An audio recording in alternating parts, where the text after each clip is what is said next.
Have you ever kept an extraordinary talent a secret for decades, even while being the most watched person on the planet?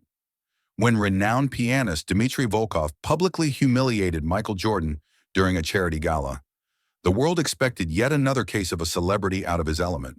People like you only understand scores, not notes, Volkov mocked, challenging the legendary athlete to perform at a prestigious classical music festival. What no one knew was that, while dominating courts and building a billion-dollar empire, Jordan had been harboring a secret since childhood, a deep connection with the piano that he had carefully kept hidden from the spotlight his entire life. But why would Michael Jordan, the man who turned defeat into fuel for unprecedented glory, keep such a talent hidden for half a century? And what was the surprising connection between the arrogant pianist and the mysterious 90-something teacher who reappeared in Jordan's life after so many years? Get ready to witness how the greatest competitor in sports history faced his most intimate challenge, not to prove his superiority, but to finally reveal his humanity. This is the story of how music, not basketball, taught Michael Jordan his most valuable lesson, that there is more to life than just winning. The ballroom of the Westin Charlotte shimmered with the exquisite luxury of the Harmony for the Future benefit gala, the most elegant event on the city's cultural calendar in 2025. Crystal chandeliers hung from the ceiling like delicate constellations, reflecting points of light on champagne flutes and the jewelry of guests mingling throughout the space. In the center of the room, a magnificent Steinway grand piano, black and gleaming like polished obsidian, awaited its protagonist. The air was infused with the subtle fragrance of Charlotte's high society, blended with the scent of white roses that decorated each meticulously arranged table. Michael Jordan, at 62 years old, stood near one of the ornate columns, a glass of ice water in one hand, the other in the pocket of his impeccably tailored suit. His posture, even after so many years retired from the court, still radiated the same commanding presence that once intimidated opponents during his legendary career. As the owner of the Charlotte Hornets and an iconic figure in global basketball, his arrival had caused the expected stir, with eyes discreetly following him as he moved among groups of wealthy donors and local celebrities. $50 million raised last season for music programs in underprivileged schools, and still, these events make me uneasy, Jordan murmured to Marcus, his son, who accompanied him to the gala. I'd rather sign the check and leave. Dad, you're the foundation's biggest donor this year. It's just 2 hours of your life, Marcus replied with a knowing smile, fully aware of his father's reserved nature when outside his element. The lights gradually dimmed, signaling the beginning of the main performance. The hum of conversations gave way to an expectant silence, broken only by the occasional clink of crystal. Dmitri Volkov, the renowned Russian-American pianist and president of the charitable organization, emerged from the side curtains with elegant, deliberate steps. Tall, with silver hair perfectly slicked back and a slender frame wrapped in a European-cut suit, Volkov possessed the magnetic aura of true artists. His long, slender fingers, the instruments of his virtuosity, hung gracefully at his sides as he walked. At 58 years old, he bore a reputation not only as one of the greatest pianists of his generation, but also as a staunch defender of artistic purity, often expressing disdain for those he viewed as cultural tourists in the world of classical music. His ice-blue eyes scanned the audience with an intensity that bordered on predatory as he gave a studied bow, his thin lips curling into a smile that didn't quite reach his gaze. "Can you feel his ego from here?" Jordan whispered to Marcus, taking a sip of water. "Reminds me of some players who thought they were bigger than the game. They say he's harder to deal with than Dennis Rodman on his worst days, but with fewer tattoos and colored hair," Marcus quipped, trying to suppress a laugh.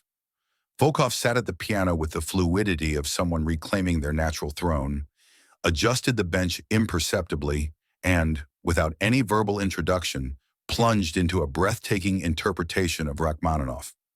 His fingers danced over the keys with supernatural precision, building layers of sound that seemed impossible to produce with just two hands. The piece, complex and emotionally intense, filled the hall with an almost physical presence, sonic waves that enveloped everyone present. Jordan, though reluctant to admit it, found himself genuinely impressed by the pianist's undeniable technical skill. The music evoked contradictory emotions, moments of serenity swiftly shifting to tempestuous passages, as if Volkov himself were manipulating the audience's emotions with the same precision he used on the piano keys. When the final note rang out and eventually dissipated into the reverent silence, the hall erupted in applause. Volkov remained still for a few moments, as if returning from some artistic trance, before rising to accept the ovation with a bow that felt both humble and fully aware of his own worth. "The man can play, I can't deny that," Jordan conceded, clapping politely. "But something tells me he's going to use that microphone for more than just thank yous." "You always had a good instinct for reading opponents' moves," Marcus replied, noticing the gleam in Volkov's eyes that Jordan had picked up on first. Volkov stepped toward the microphone positioned next to the piano, his features composed into a look of studied seriousness. "Music is a universal language," he began, his Russian accent subtly present, giving his words additional weight. "It transcends barriers of nationality, race, social status. But to truly speak this language, it is not enough to simply listen or appreciate it superficially. One must understand its grammar, its emotional syntax." His eyes swept the crowd with calculated intensity as he continued to develop his theme, subtly criticizing the American culture of superficial artistic consumption. "We live in a time where art is often reduced to another consumer good, something that can be bought, owned, displayed as a status symbol. Celebrities and athletes buy paintings by masters not because they understand their depth, but because they serve as another trophy for their collection. They donate to art's foundations not out of genuine love for artistic expression, but to see their names engraved on bronze plaques in museum lobbies."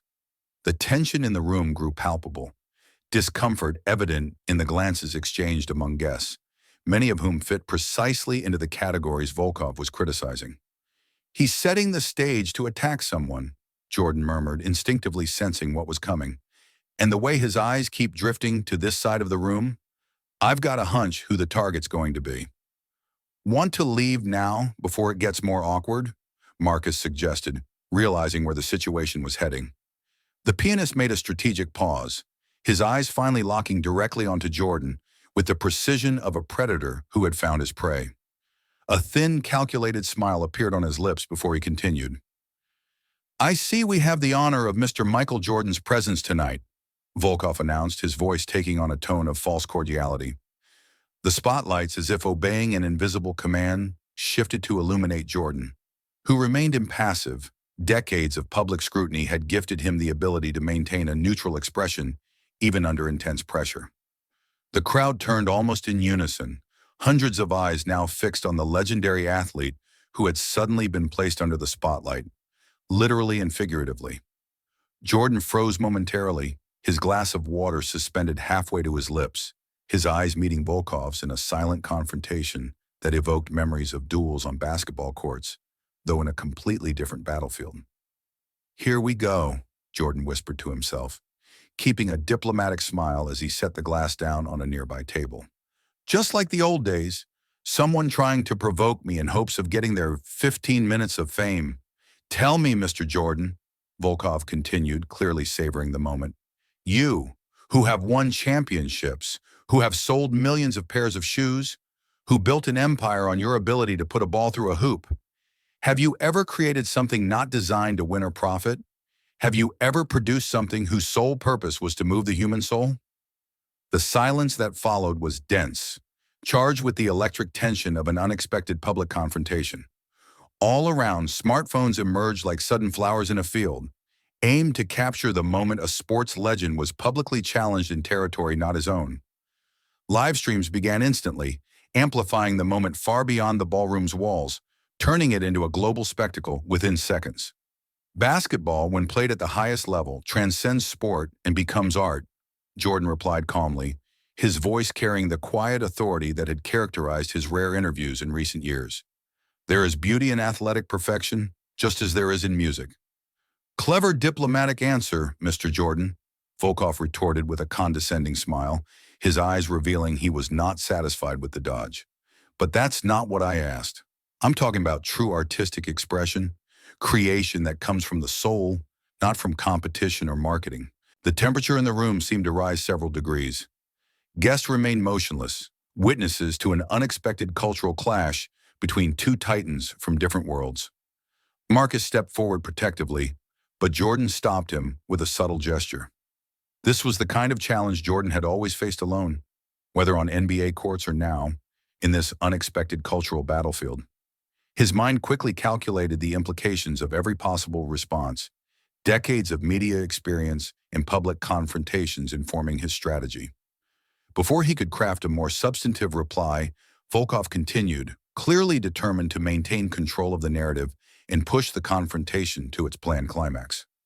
"Perhaps I'm being unfair," Volkov went on, his voice shifting to a theatrically reflective tone. "After all, each of us expresses through the medium we master. I play piano. You throw balls." The disdain in the final phrase was palpable, provoking an uncomfortable murmur among the guests. "So I propose something constructive, Mr. Jordan. Our International Music Festival will take place in 6 weeks, right here in Charlotte. If you truly respect the arts, as your generous donation suggests, why not participate? Come perform at our festival. Show us you understand what it means to create something beautiful that doesn't involve a ball or a pair of shoes." "This guy's asking to get punched," Marcus whispered, the indignation evident in his tone. "Nobody talks to you like that, especially in public." "That's exactly what he wants. For me to lose composure," Jordan replied quietly. "Some opponents never learn that provoking me only makes me more focused." Volkov turned gracefully, returning to the piano with the innate grace of a born performer. His hands settled once again on the keys, but before he began to play, he threw one last jab over his shoulder. "But you won't come, because men like you only understand scores, not notes. You know shooting arcs, not musical arcs." Without waiting for a response, his fingers attacked the keys violently, launching into a tempestuous and technically demanding passage by Rachmaninoff as a final declaration of his artistic superiority. The music exploded into the room with controlled fury, channeling the tension of the moment into overwhelming sonic waves. Eyes remained divided between the virtuoso at the piano and the basketball legend still under the spotlight, creating a vivid tableau of two worlds colliding. "Let's get out of here," Jordan said to Marcus, his voice calm in contrast to the storm of emotions he felt inside. "This show isn't about music or art, it's about ego, and I've had enough of that for one night." "You sure you want to just walk away like that?" Marcus asked. "Feels like he wins if you just leave." Jordan began walking toward the exit, feeling hundreds of eyes following his every step. The weight of public scrutiny was familiar, almost nostalgic, a constant element of his life since he entered the NBA decades ago. As he crossed the ballroom, smartphones remained pointed in his direction, capturing his controlled expression and upright posture, unshaken even under fire. Part of him, that same competitive part that had driven him to 6 NBA championships and an unparalleled career, wanted to turn around and respond to the challenge immediately. But years of maturity had taught him when to engage and when to retreat strategically. This was not his arena, and reacting impulsively would be exactly what Volkov expected. So Michael Jordan, the man who rarely backed down from any challenge, continued his deliberate path out of the ballroom, Rachmaninoff's furious music chasing him like a determined adversary. "It's not about him winning or losing now," Jordan finally replied as they reached the outer lobby. "It's about choosing the battlefield. He wants a confrontation in the heat of the moment in front of an unprepared audience. I'd rather respond on my own terms." The moment the ballroom doors closed behind them, Jordan's phone began vibrating incessantly in his pocket. Marcus checked his own phone and let out a low whistle. "It's everywhere, Dad. The video is already all over social media. They're calling it the Jordan Challenge." On the screen, the first clips of the confrontation had already racked up hundreds of thousands of views, shares, and comments. The relentless engine of social media turning the moment into a viral phenomenon in real time. Hashtags like Jordan versus Volkov and Pianist began trending, and sensationalist headlines were already appearing on sports and culture news sites. The world, it seemed, was eagerly awaiting to see how the man known for his fierce competitiveness would respond to this unexpected challenge. Some things never change. Jordan observed with a resigned sigh, watching the media whirlwind take shape at the breakneck speed of the digital age. In the 90s, it would have taken at least until tomorrow to build that narrative. Now it's seconds. What are you going to do? Marcus asked with genuine curiosity. You know, everyone's waiting for you to either respond or ignore it. There's no middle ground. The driver was already waiting with the limousine door open. Jordan entered the vehicle in silence, followed by Marcus, and the car began its smooth journey through the night streets of Charlotte. The luxurious interior momentarily isolated them from the outside world, creating a space for reflection amid the storm that was forming. Jordan looked out the window, observing the city lights of what he now called home, so different from Chicago, where he had built his legacy, but equally significant in his current life. His fingers tapped unconsciously against the fine leather seat, as if playing invisible keys. After a few minutes of contemplative silence, he picked up his phone and dialed a number that few people still had, a direct connection to his past. "Oak, it's MJ," he said when the call was answered, referring to Charles Oakley, his longtime friend from the Bulls days, one of the few confidants he still trusted implicitly. "Did you see what just happened?" "I'm watching it right now, man. That pianist got balls bigger than Las Vegas to challenge you like that in public," Oakley replied, his deep voice conveying both amusement and indignation. "It's been a while since I've seen someone poke you like that." "Oak, remember that thing I never told anyone publicly?" Jordan asked, his tone shifting to something more serious, almost confidential. Marcus watched with growing curiosity, realizing he was about to witness something rare, his father revealing a part of himself he had long kept hidden. "Which one, MJ?" "You've got a lot of secrets," Oakley replied with a short laugh, the familiarity of decades allowing him the kind of joke few would dare make with Michael Jordan. "The piano," Jordan said simply, those two words carrying a weight that even surprised Marcus, who thought he knew all aspects of his father's life. The silence on the other end of the line was eloquent, revealing Oakley's surprise and the significance of what Jordan was considering revealing. "You're really going to do this?" Oakley finally asked, his voice now completely serious. "After all these years of keeping that private?" Jordan didn't reply immediately. Instead, his fingers moved on the phone, opening Twitter. With the same calculated decision-making that defined his moves on the court, he began to type, "Challenge accepted. Volkov, I'll see you at the festival. I'll bring the music, you bring the humility." His finger hovered over the post button for just a second, an imperceptible hesitation to anyone but himself, before pressing it, sending the words out to the world. The decision had been made, the challenge accepted. Michael Jordan, at 62 years old, was about to reveal a secret kept for decades, putting his legendary reputation at risk in a completely unknown territory to his audience. "Too late to turn back now?" he finally said to Oakley, watching his post rack up retweets and likes at lightning speed. "Some provocations you just can't let slide, no matter your age." "Well, if there's anyone who can turn a public humiliation into a moment of glory, it's you, MJ," Oakley replied, his confidence unshaken even in the face of the improbable scenario unfolding. "But man, you're really going to play piano in front of the whole world." Jordan looked at his hands, the same hands that had dominated basketball courts, that had held 6 championship trophies, that had become symbols of athletic excellence, the same hands that in secret for decades had found peace and expression on the keys of a piano far from the public eye. A slow smile, that same smile that spelled trouble for his opponents during his career, spread across his face as he answered, "Oak, they think they know Michael Jordan. It's time to show them what else these hands can do." "God help that Russian pianist," Marcus said, shaking his head with a mix of disbelief and admiration. "He just woke up the same competitive monster that wrecked the league for a decade." "6 weeks," Jordan murmured, more to himself than to the others, his eyes gleaming with that familiar fire of absolute determination.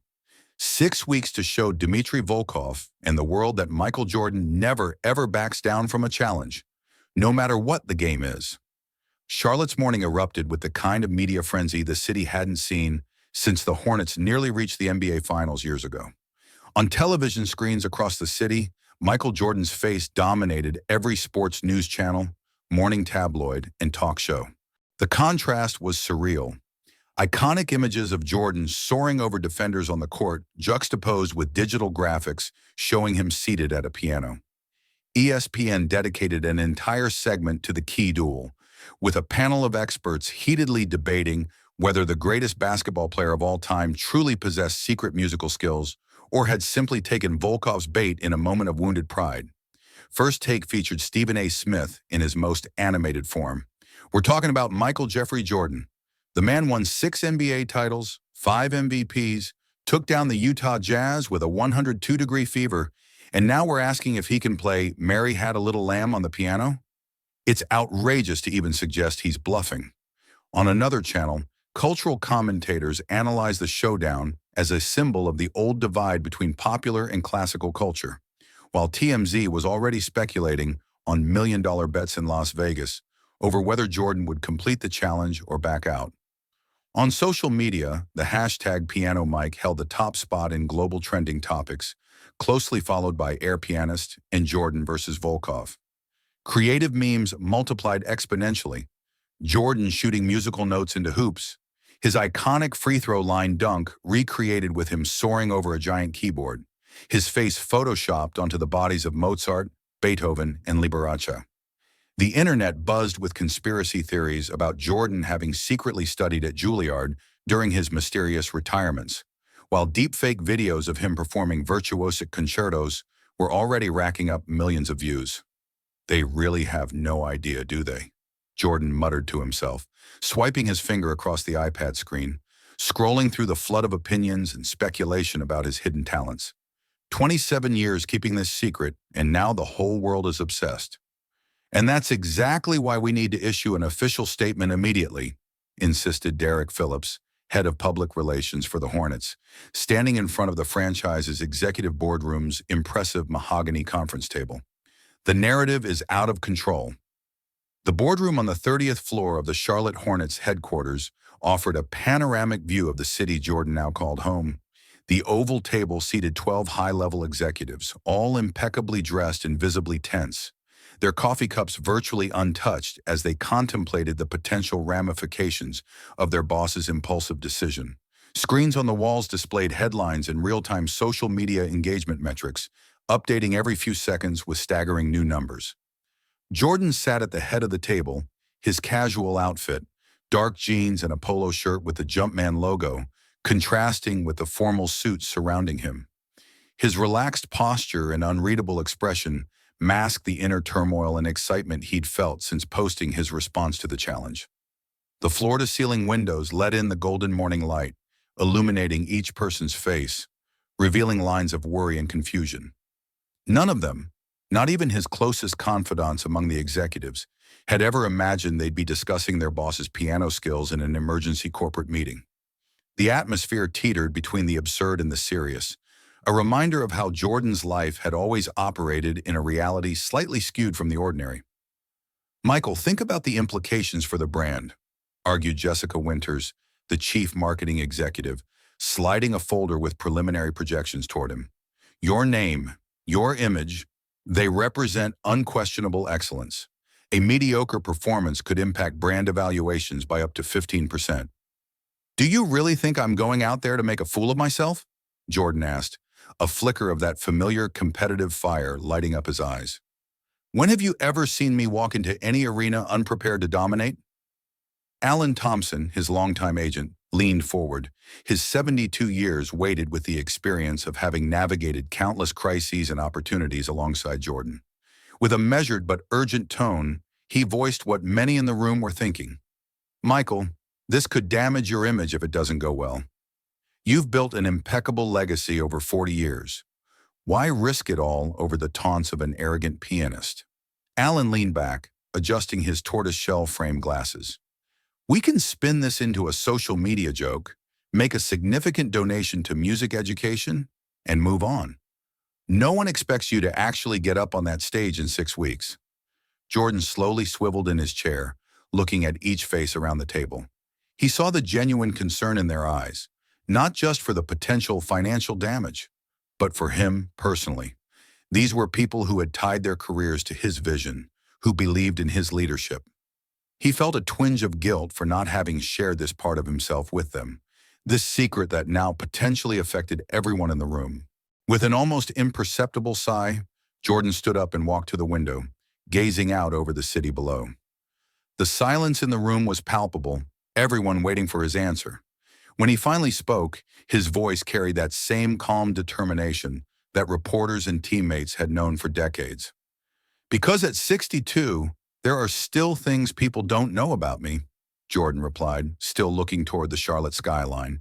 "And because I don't like to lose. At anything." "But Mr. Jordan," intervened Trevor Davis, one of the younger executives, newly hired in the data analytics division, his voice betraying his disbelief. "Do you really know how to play the piano?"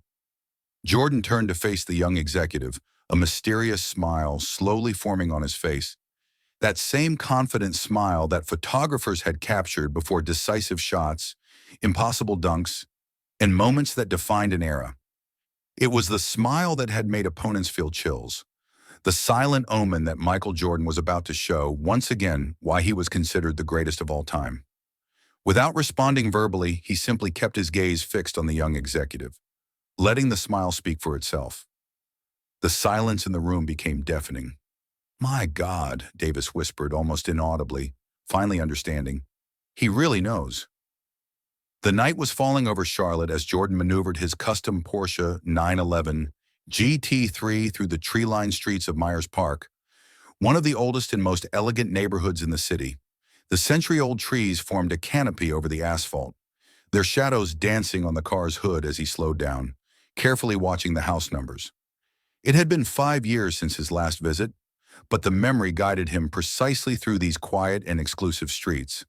The tension of the day, the emergency meetings, the dozens of missed calls from talk shows, the negotiations with his PR team on how to proceed, gradually dissolved as he moved away from the city's commercial center toward this enclave of tranquility. His phone, which had been vibrating nonstop all day, had finally been silenced, deliberately put into do not disturb mode. This was a moment he wouldn't share with advisors, executives, or even family. This particular journey, this hidden aspect of his life that now threatened to become public, required a return to his roots. The car slowed even more, finally stopping in front of a meticulously preserved Victorian house, painted in soft shades of blue and cream, with an inviting wraparound porch that seemed to welcome visitors to a gentler era. Meticulously maintained gardens framed the entrance, climbing roses wrapping around decorative trellises. Jordan turned off the engine and sat still for a moment, contemplating the house and what it represented in his life. A bond with a past few knew, with the person he could have been in an alternate reality where basketball hadn't consumed his fate. "Some journeys you need to make alone," Jordan had told Marcus earlier that day when his son offered to accompany him. "There are parts of my story I need to revisit without witnesses." "Dad, you don't have to prove anything to anyone," Marcus had replied, concern evident in his voice. "This whole story could just disappear in a week if you let it." Jordan adjusted his wristwatch, one of the few personal items he still regularly wore from his Bulls memorabilia collection, and slowly climbed the porch steps with deliberately slow steps. The wood creaked gently under his feet, a familiar and strangely comforting sound. He hesitated momentarily before pressing the doorbell, aware that he was about to reopen a chapter of his life that he had carefully preserved from public attention for decades. The melodious sound of the doorbell echoed inside the house. Not an electronic chime, but the rich tone of an old chime. Slow, measured footsteps approached the door, followed by the sound of multiple locks being methodically unlocked. The door finally opened, revealing Eleanor Williams, a 94-year-old black woman, upright despite her age, with snow-white hair tied in an elegant bun, and penetrating eyes that had witnessed nearly a century of American history unfold. Dressed in a navy blue silk set that seemed to belong to a more formal era, she regarded the visitor with the same stern, evaluative expression that generations of students had faced. For a moment, her face remained unchanged. Then gradually, her eyes softened with recognition, and the faintest of smiles transformed her austere face. "Michael Jordan, it's been a long time," she said, her voice surprisingly strong and melodious for someone of her age. carrying the melodious accent characteristic of rural North Carolina. "Mrs. Eleanor, I need your help," Jordan replied, slightly tilting his head in a gesture of respect that came naturally in the presence of this woman, one of the few people in the world whom he genuinely revered. "Well, don't just stand there letting the mosquitoes in," Eleanor responded, stepping aside from the door in a silent invitation for him to enter. "I suppose you want to discuss this mess you've gotten yourself into." The interior of the house was exactly as Jordan remembered it, a sleek time capsule preserving the mid-20th century aesthetic, every surface immaculately clean, every object precisely positioned. The living room, illuminated by the soft glow of vintage lamps, was dominated by a magnificent black Steinway grand piano that gleamed under the yellowish light, its lid open revealing the intricate internal mechanism and the strings waiting for the touch of skilled hands. Photographs in silver frames adorned the walls and surfaces.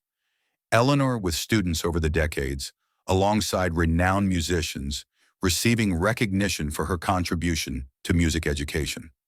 In a discreet corner, almost imperceptible among the more prominent images, was a photograph of a young Michael Jordan sitting at the piano, an intense concentration on his teenage face. The aroma of jasmine tea lingered in the air, mingled with subtle fragrances of polished wood and old sheet music. The house emanated not only history but discipline and excellence, values that had defined both Eleanor and her former student, though in vastly different fields. "It wasn't exactly planned," Jordan admitted, following her into the main room. "But here we are." "Impulsiveness has always been your flaw and your virtue, hasn't it?" Eleanor observed, gesturing for him to sit in a burgundy velvet armchair. "I remember telling you that when you were just 9 years old." Eleanor Williams moved with the deliberate care of someone who managed the fragility of old age without letting it dominate her. In every gesture, there was dignity and purpose, remembrances of the discipline she had instilled in countless young musicians throughout her long career as an educator. Sitting in a chair near the piano, she studied her visitor with a keen gaze that had not diminished with age. The news of the charity gala and the public challenge had reached her, as it had reached everyone in the United States with access to any form of media. However, unlike the millions who watched the spectacle unfold with voyeuristic curiosity, Eleanor understood exactly what was at stake. She knew the secret Jordan had guarded for decades, not out of shame, but to preserve something purely his in a life where almost everything else had been turned into public spectacle.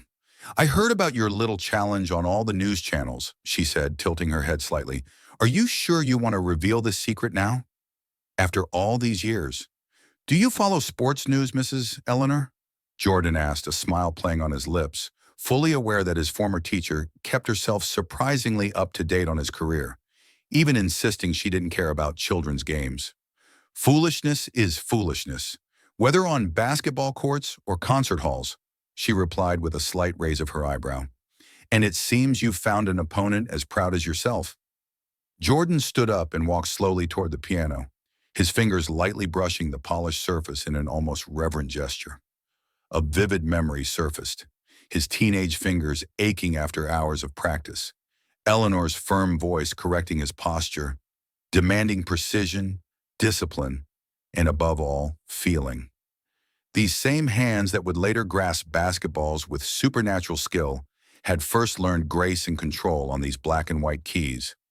Without asking permission, knowing that Eleanor had always insisted that permission was unnecessary when it came to making music, Jordan sat at the bench, instinctively adjusting it to the ideal height.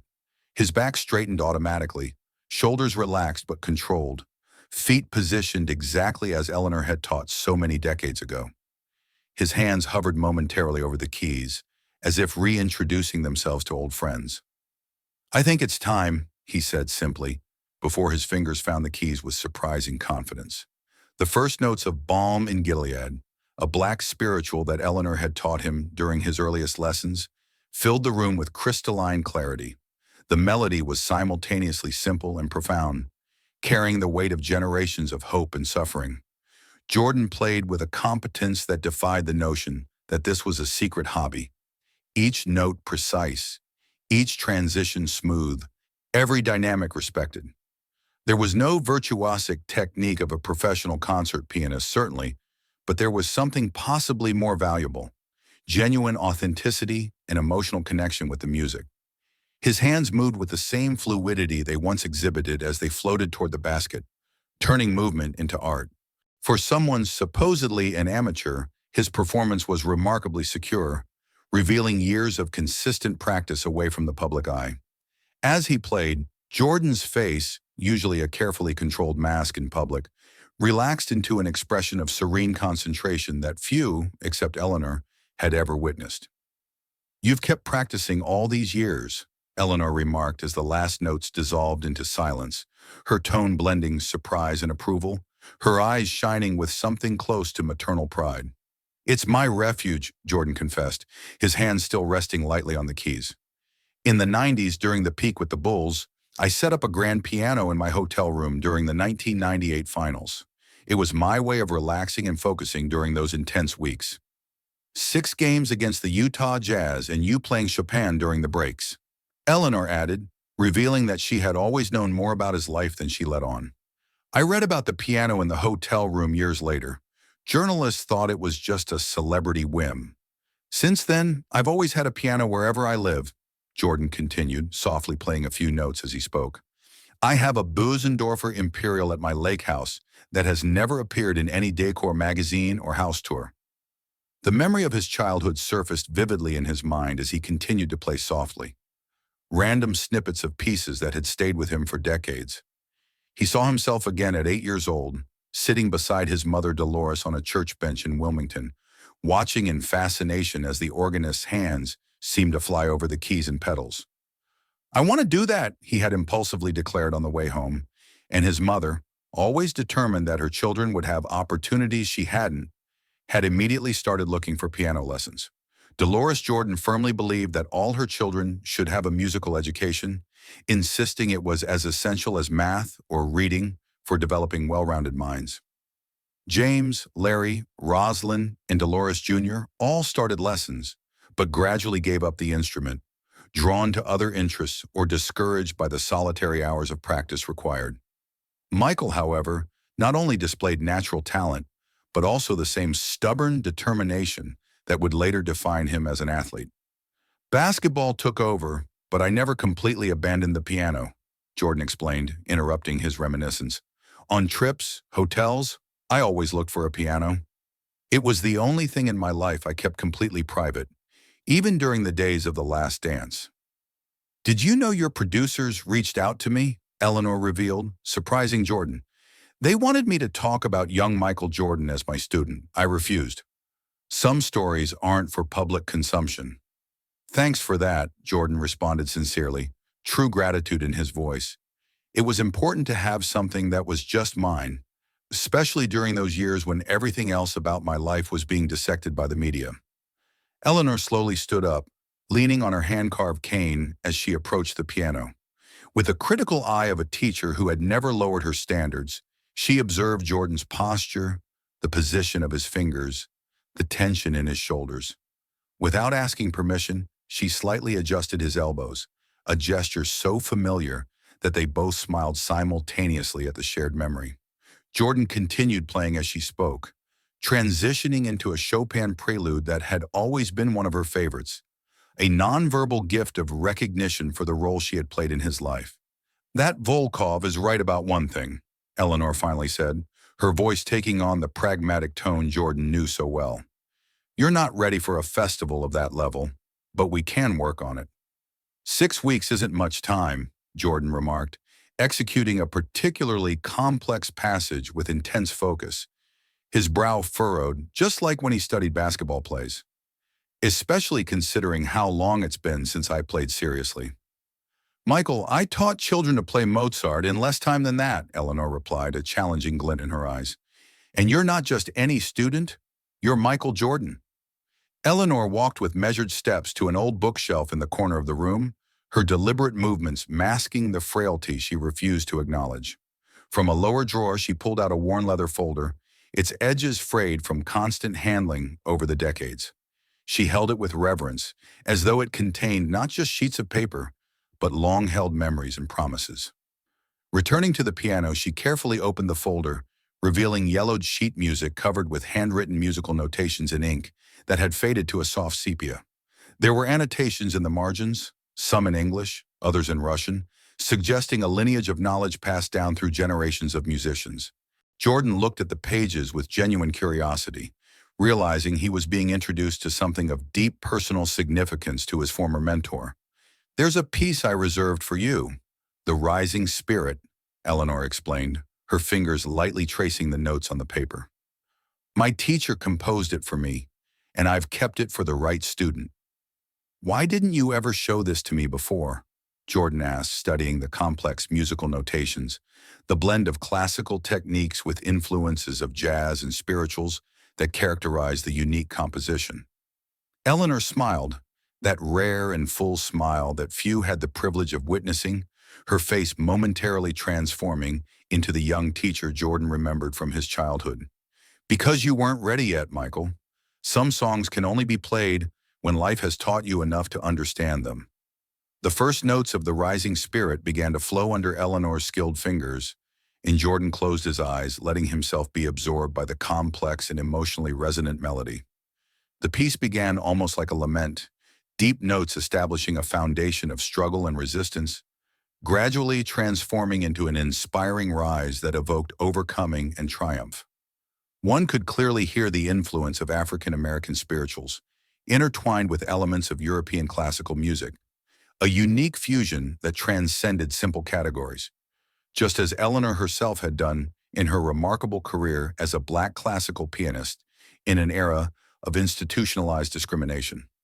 As the music filled the room, Jordan understood the deeper meaning of what he was about to undertake.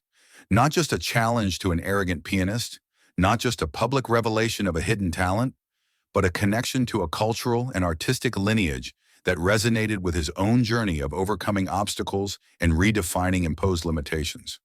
"We have a lot of work ahead of us, Michael," Eleanor declared when she finished playing, her voice assuming the familiar authoritative tone of past lessons. "Volkov was practically born in a conservatory, but you have something he will never have." "What would that be?" Jordan asked, genuinely curious about what this woman of incomparable wisdom saw in him beyond a talented dilettante. Eleanor placed a wrinkled hand over his, the contrast between her aged black skin and the still strong fingers of her former student creating a powerful image of continuity and heritage. "You truly know struggle and triumph, not just as notes on a page.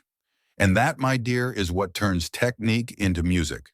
Nia Thompson adjusted her tortoiseshell glasses as she meticulously organized her notes in the Omni Charlotte hotel room, the discreet luxury of the environment contrasting with the organized chaos of her investigation spread over every available surface. The afternoon sun filtered through the semi-open curtains, creating golden patterns on the pages of notes and clippings, covering the king-size bed, the desk, and even portions of the beige carpet. The editors of The New Yorker, especially David Remnick, were expecting a predictable story.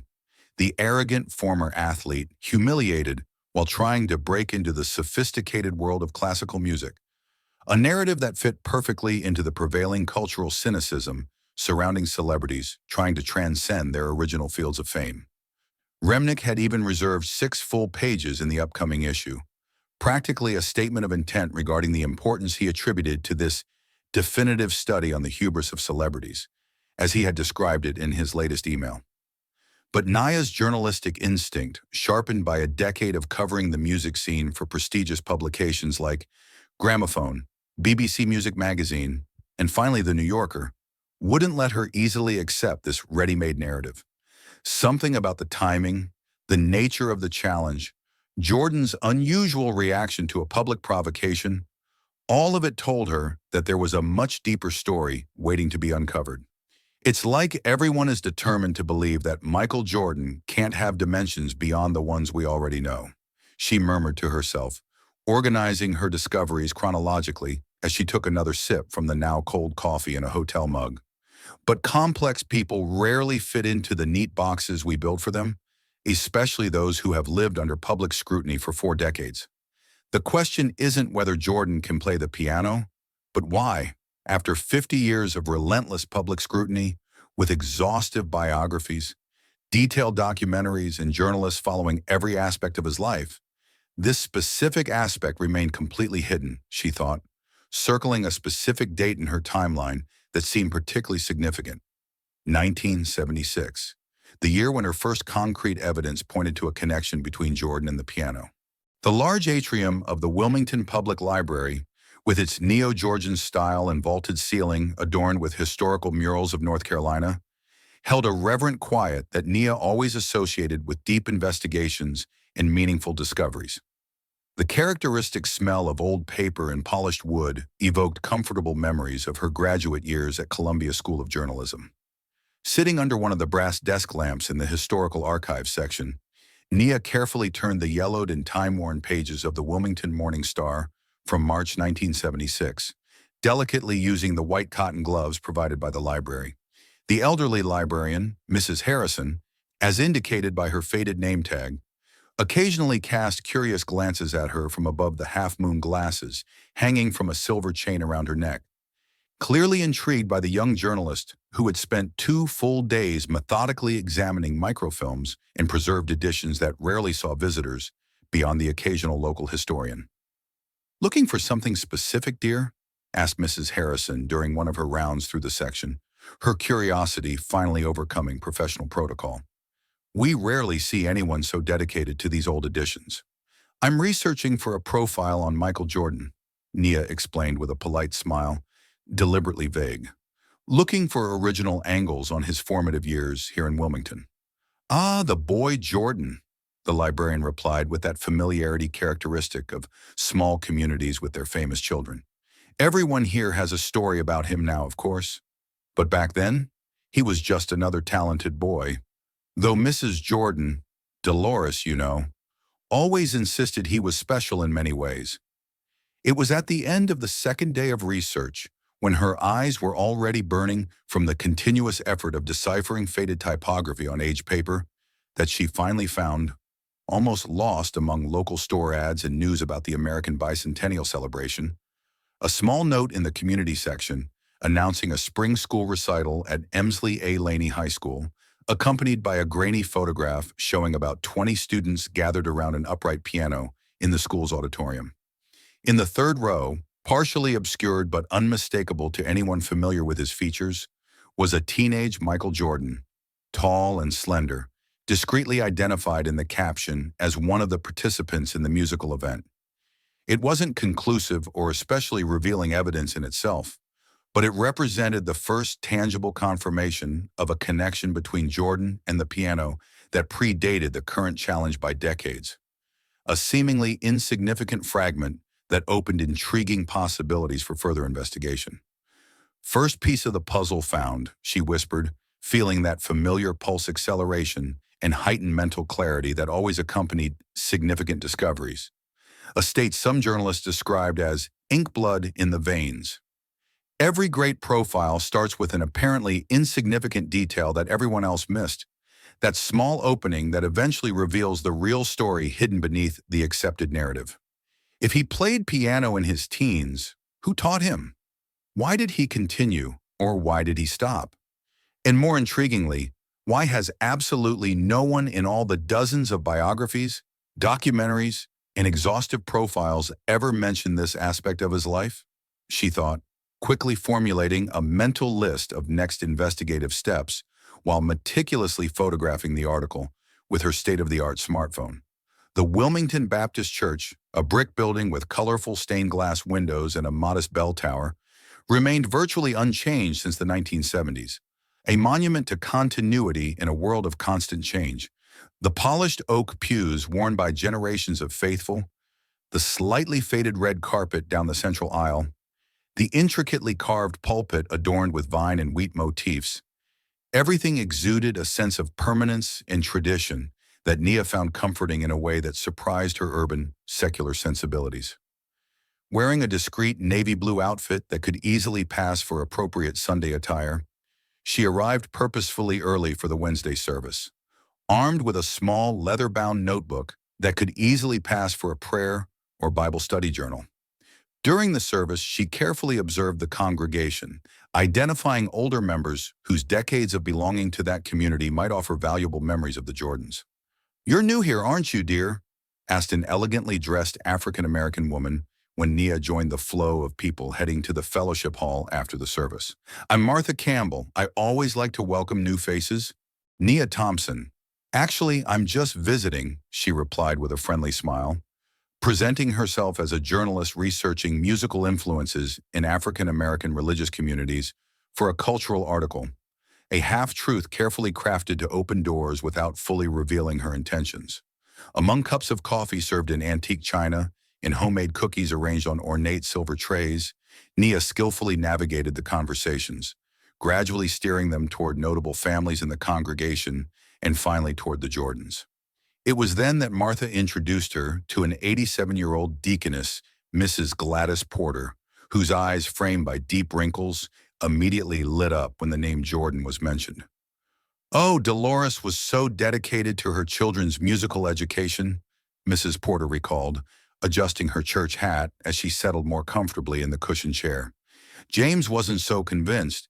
He thought the money could be better spent on other things, especially with 5 kids to raise. But Dolores was firm about it. She said music developed discipline and sensitivity that no other activity could offer." "Michael used to play here occasionally before services," she continued, her memory seemingly sharp despite her advanced age. "Nothing extraordinary, mind you. He wasn't a prodigy, but he had a good sense of rhythm in the basic hymns. His mother would sit there." She pointed to the front pew near the upright piano that occupied a corner of the sanctuary, practically glowing with pride. You could see that for her, those moments meant just as much as any basketball game later on. "Did he seem to enjoy playing?" Nia asked carefully, trying to gauge Jordan's emotional connection to the instrument. "It wasn't like his basketball, where you could see that intense flame even when he was a boy," Mrs. Porter reflected. "With the piano, he was more contemplative, focused certainly, but in a different way. More peaceful, perhaps. Though I must say, he took it very seriously. Never did anything halfway, even back then." Other older members gradually joined the conversation, adding fragments of memory that slowly formed a more complete mosaic. How Dolores insisted that all 5 of her children receive musical education as part of their upbringing. How Michael and his sister Rosalind seemed to be the only ones truly interested beyond the basic lessons. How young Michael would occasionally stay after the service to practice when the sanctuary was empty, an image that starkly contrasted with his later hyper-competitive public persona. "And his piano teacher, does anyone remember who she was?" Nia asked casually, though her heart raced with anticipation at potentially discovering the crucial link for her investigation. "I think it was that lady who taught many of the black children in the community. Williams, if I'm not mistaken." "Eleanor Williams," Mrs. Porter replied after a moment of concentration, a wrinkled hand thoughtfully touching her pearl necklace. "A strict woman with extremely high standards. She didn't accept excuses or half-hearted effort from any student, no matter whose child they were. They said she studied at the best conservatories. Rumors about Juilliard or Curtis Institute, though she never talked about it. I always wondered why someone with such talent and training would be teaching piano in Wilmington. But there was something noble in the way she served the community, giving our children something they normally wouldn't have access to." "Interesting," Nia commented, her pulse quickening with the excitement of a substantive lead. "Do you know if she's still around, or where she might be now?" "Oh dear, that was so long ago." Mrs. Porter shook her head. "From what I heard, she moved away from Wilmington in the early 80s. Charlotte, maybe? Or Atlanta? The memory isn't what it used to be." The Four Seasons Chicago, with its lobby adorned with marble columns and extravagant floral arrangements, perfectly represented the understated elegance that characterized the hosting of celebrities and high-profile dignitaries. Frank Bordoni, now in his 60s but maintaining the impeccable posture and meticulous attention to detail that had distinguished him as the executive manager of the hotel during the Bulls' golden era, welcomed Nia to the main restaurant, where strategically spaced tables ensured privacy for confidential conversations. "Miss Thompson, a pleasure to meet you in person," greeted Bordoni, standing up to pull out her chair with the European formality that had defined his approach to luxury hospitality. "I was intrigued by your request. I rarely speak about former guests, as you can imagine, but your reputation at the New Yorker precedes you." "I appreciate your willingness, Mr. Bordoni," replied Nia, observing how even his most casual gestures seemed carefully choreographed, a common trait among elite hospitality professionals. "As I mentioned on the phone, I am working on a profile about lesser-known aspects of Michael Jordan's life, specifically his relationship with music. Most people don't understand what it truly means to manage the needs of high-profile figures," he explained after the initial pleasantries and coffee orders had been made, his fingers elegantly interlaced on the immaculately arranged table. "It's not just about catering to whims or eccentric demands, as many imagine. It's about creating spaces where they can function optimally under unimaginable pressure, anticipating needs they themselves can't even articulate explicitly." The conversation continued for several minutes, with Bordoni sharing general anecdotes about the discretion required and the attention to detail that characterize the service for elite celebrities, clearly testing Nia's seriousness and integrity before revealing any specific information about Jordan. Gradually satisfied with her professional approach, he began to share more substantial observations about Jordan's behavior during his frequent stays, culminating in a surprising detail that had never appeared in any biography or report: the non-negotiable requirement of a real piano in Jordan's suites during the playoffs, particularly during the 1998 finals against the Utah Jazz. "Not an electric piano or a digital keyboard," clarified Bordoni, leaning slightly forward, his voice dropping instinctively, though they were alone. "A real acoustic piano, preferably a Steinway, though a Yamaha would be acceptable if necessary. It was listed along with the other standard requirements: specific temperature settings, particular types of mineral water, security protocols, but it never appeared in any report about his star eccentricities." "Did you ever hear him play?" asked Nia, keeping her voice casual as her heart raced with the confirmation that her investigation was not following a false lead. "One night, during the finals against the Jazz. I believe it was after Game 4, before that famous flu game. I was doing my final inspection of the executive floor," Bordoni replied, lowering his voice even further as though sharing a precious secret. "Walking down the penthouse corridor, I heard music coming from his suite. It wasn't loud, but the hallway was completely silent at that hour. I stopped for a moment, surprised. It wasn't a recording. It had that immediate quality, those small imperfections and hesitations that only a live performance possesses." "What kind of music was it?" Nia gently pressed. "Nothing virtuosic or technically demanding. It wasn't Rachmaninoff or Liszt," Bordoni smiled slightly, "but definitely someone who knew what they were doing. A few passages of Chopin, if I'm not mistaken, and then something that sounded like jazz improvisation, exploring themes and variations with considerable skill. The next morning, he scored 45 points against Utah. I've always wondered if there was some connection between those private moments at the piano and his extraordinary performance on the court." Days later, Nia was parked at a respectful distance from Jordan's property on the outskirts of Charlotte, the engine of her rented Audi turned off to avoid attention, armed with a Canon camera with a telephoto lens and a small pair of Zeiss binoculars.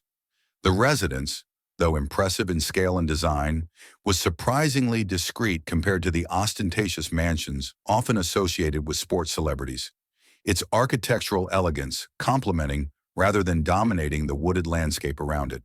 After 2 days of fruitless surveillance, which left her questioning her investigative methods and the ethical boundaries she was willing to cross for a story, her perseverance finally paid off when, at 7:42 p.m. on the third night, a black Cadillac Escalade with tinted windows quietly approached through the security gates and parked in the circular driveway.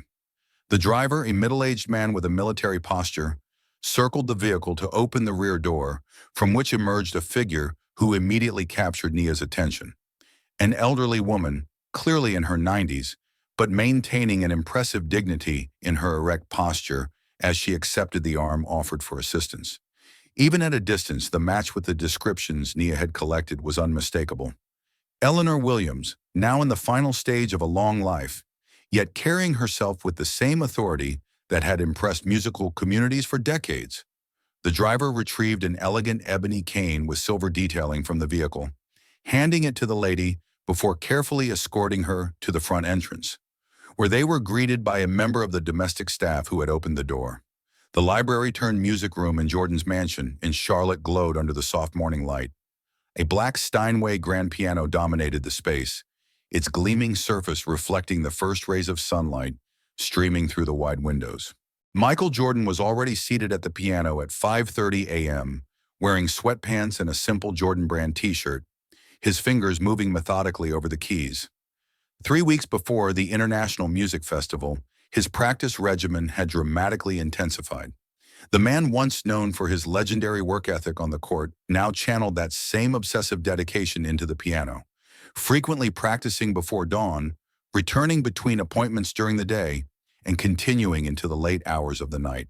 The Hornets executives had learned to adjust their meetings to their owner's new schedule, and the domestic staff had received specific instructions on how to keep the area around the music room absolutely free of interruptions during practice sessions.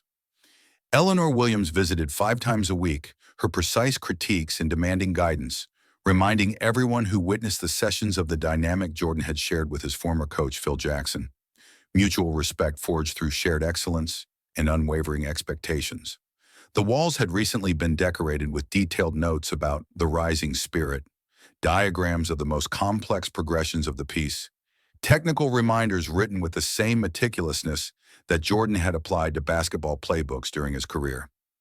In the corner, a small table contained partially consumed cups of tea, over-the-counter painkillers, and a variety of hand and wrist creams, silent witnesses to the increasingly challenging physical reality Jordan faced as he pushed his 60-something body to the limits of a completely new form.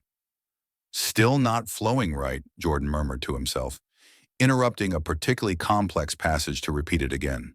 If this transition isn't perfect, the entire emotional buildup collapses.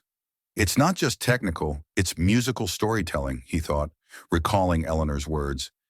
Each note tells a story, and your job is to make the listener believe it completely. Jordan's deep dive into music had escalated to a level that even surprised the few privileged enough to know his long-held secret. Nia Thompson, the New Yorker journalist now discreetly documenting his journey, watched with growing fascination as he approached the piano, with the same systematic, obsessive mindset that had led him to 6 NBA championships. The room adjacent to the library now housed an expanded collection of biographies of famous pianists, treatises on music theory, and analyses of great performances throughout history, all extensively marked with handwritten notes.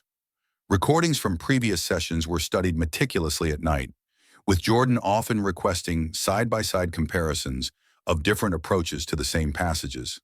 When Eleanor wasn't present, he communicated with her via video calls, sometimes keeping the phone positioned strategically so she could observe his hand technique and correct subtle positioning. The same microscopic attention to detail that had made him one of the best defenders in basketball history was now applied to the smallest aspects of finger pressure, wrist positioning, and precise timing. The daily sessions often stretched for 6 or 7 hours, broken only by brief intervals for light meals and absolutely necessary meetings. For those familiar with Jordan's legendary training regimen during his years with the Bulls, the pattern was recognizable.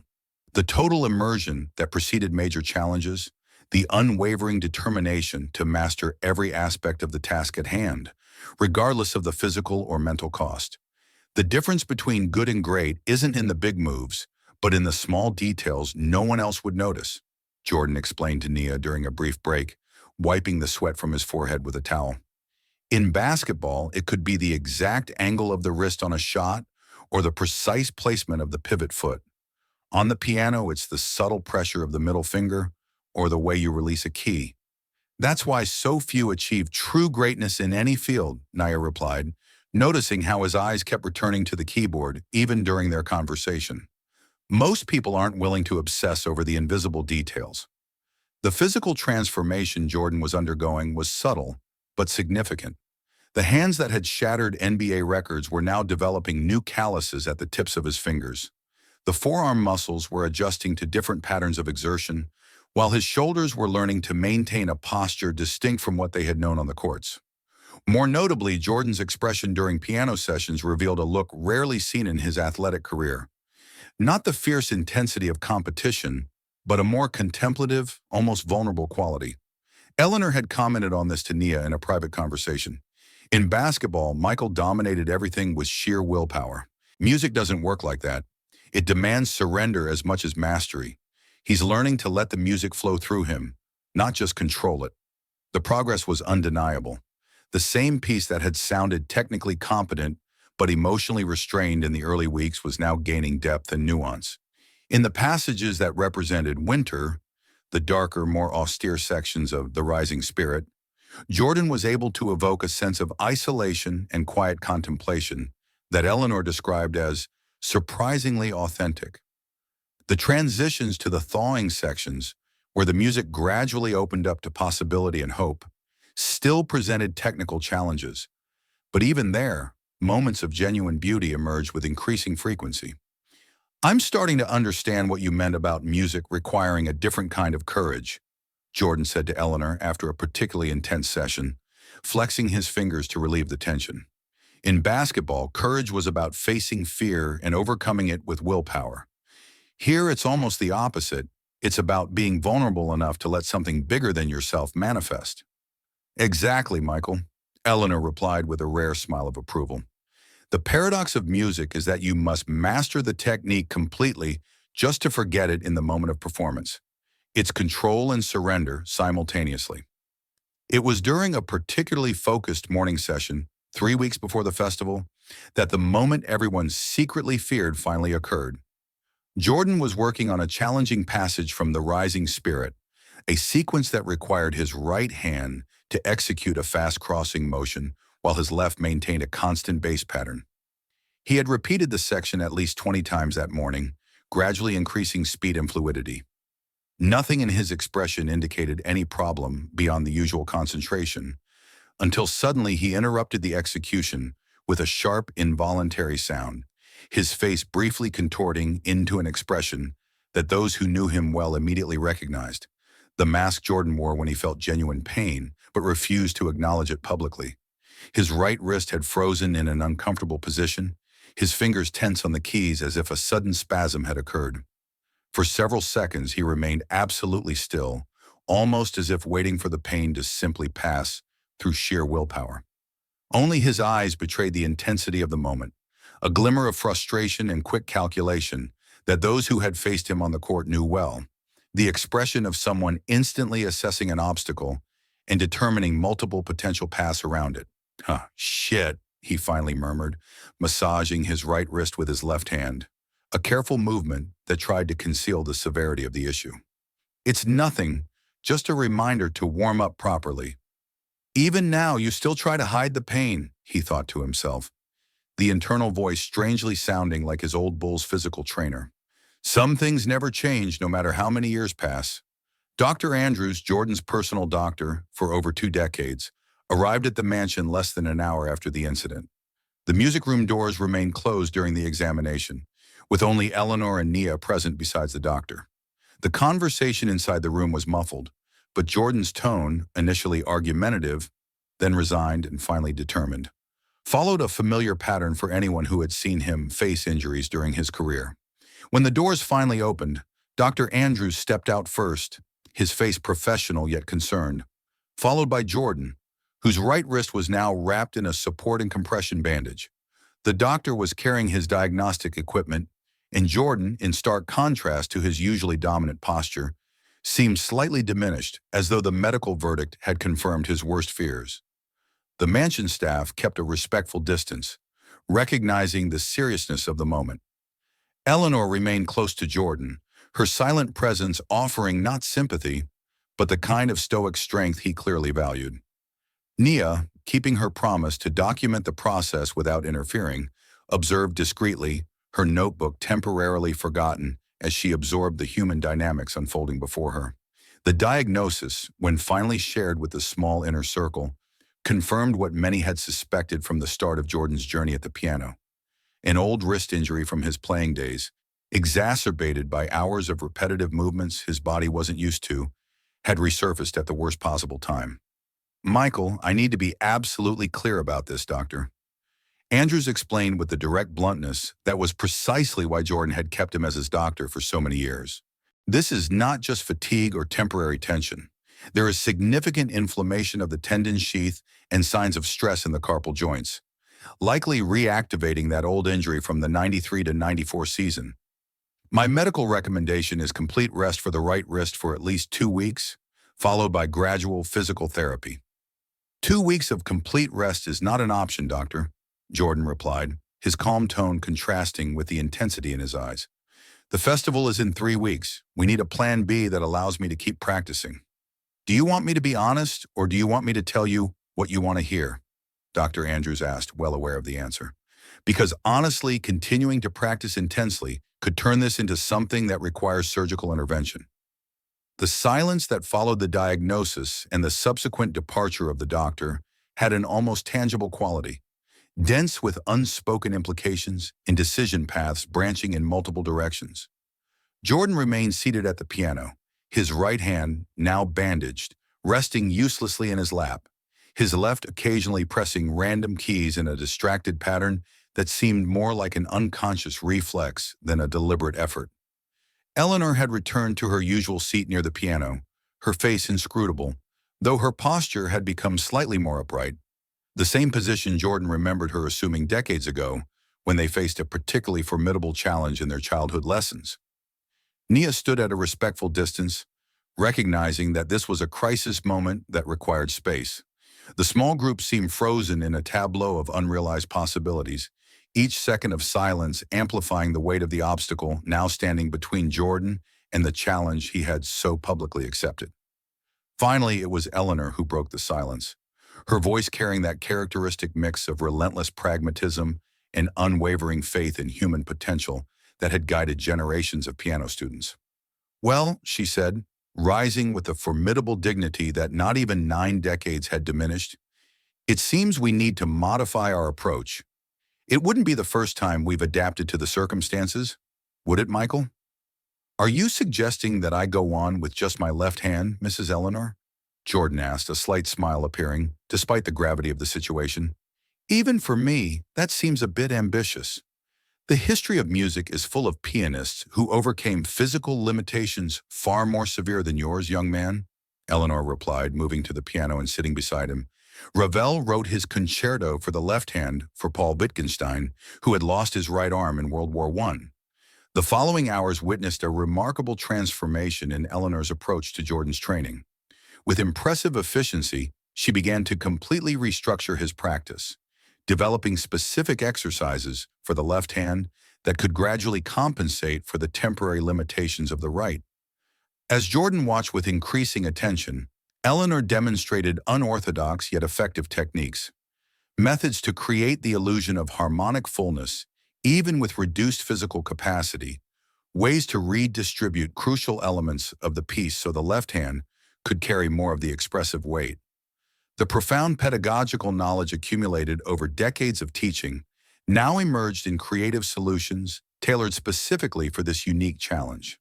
What initially seemed like a death sentence for Jordan's performance gradually transformed, under Eleanor's guidance, into a formidable but not impossible challenge. For Nia, observing this extraordinary collaboration, it became clear that the obstacle had, paradoxically, deepened the connection between teacher and student. The two now united not only by their shared goal, but by the need to completely reimagine the path to achieving it. Pain has always been part of your journey, Michael, Eleanor said as she carefully adjusted Jordan's left-hand position. In basketball, you played with fever, with the flu, with broken fingers. Use that experience now. It's different when you're in your 20s, Jordan replied, attempting a difficult passage with only the left hand. The body recovers in ways it doesn't at 60. But the mind compensates in ways it couldn't at 20, Eleanor retorted, her sharp eyes assessing every movement. You have decades of experience overcoming limitations that your younger self didn't have. The adaptation to the new practice regimen proved to be both frustrating and enlightening. In the days following the injury, Jordan threw himself into the task with the characteristic determination that had defined his athletic career. that almost supernatural quality of turning obstacles into fuel for greater resolve. While his right hand remained in relative rest, protected by a support bandage during the day and ice applications at night, the left developed surprising strength and agility under Eleanor's meticulous guidance. Hours were devoted to specific exercises designed to develop finger independence, dynamic control, and rhythmic precision with just 5 fingers. As the days passed, Jordan discovered a fascinating truth about his own learning process. The intense focus on one hand not only improved his performance with that hand, but seemed to deepen his overall understanding of the piece and its expressive demands. Nia, diligently documenting this unexpected phase of the journey, observed how the physical limitation had, paradoxically, pushed Jordan toward a deeper connection with the emotional and interpretive aspects of the music. What had started as a potential catastrophe was gradually transforming into a unique opportunity for artistic growth. A lesson that Eleanor, with her accumulated wisdom of 9 decades, seemed to have anticipated from the beginning. "I'm starting to understand why you didn't seem as upset as I did when the doctor gave the diagnosis," Jordan commented after a particularly productive session, experimentally flexing the fingers of his left hand, which now displayed impressive calluses. "You saw this as a disguised opportunity, didn't you?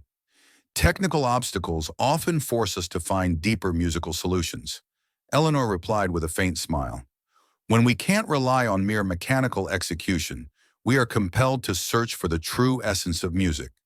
"You're saying this could actually improve my performance in the end?" Jordan asked, a touch of skepticism in his voice.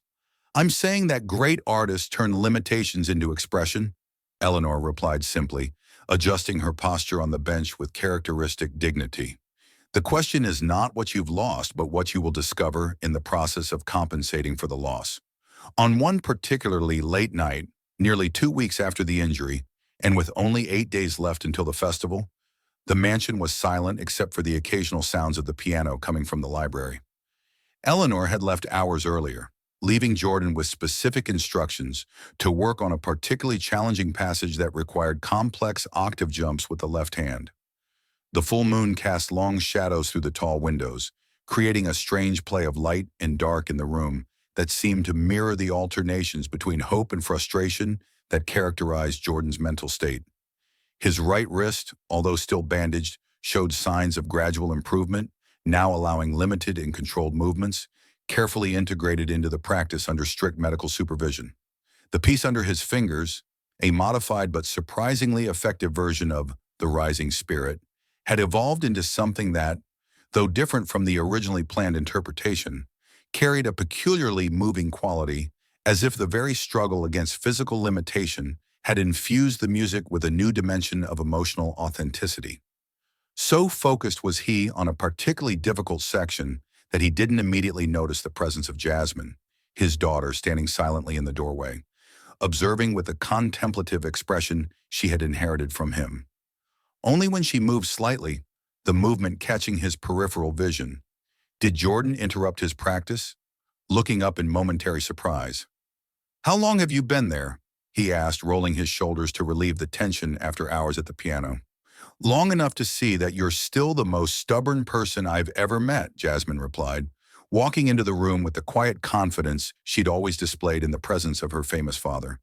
"It's almost 2 in the morning, Dad." "I lost track of time," Jordan admitted, absently rubbing his right wrist. "I'm still trying to nail this transition section." "Dad, why is this so important?"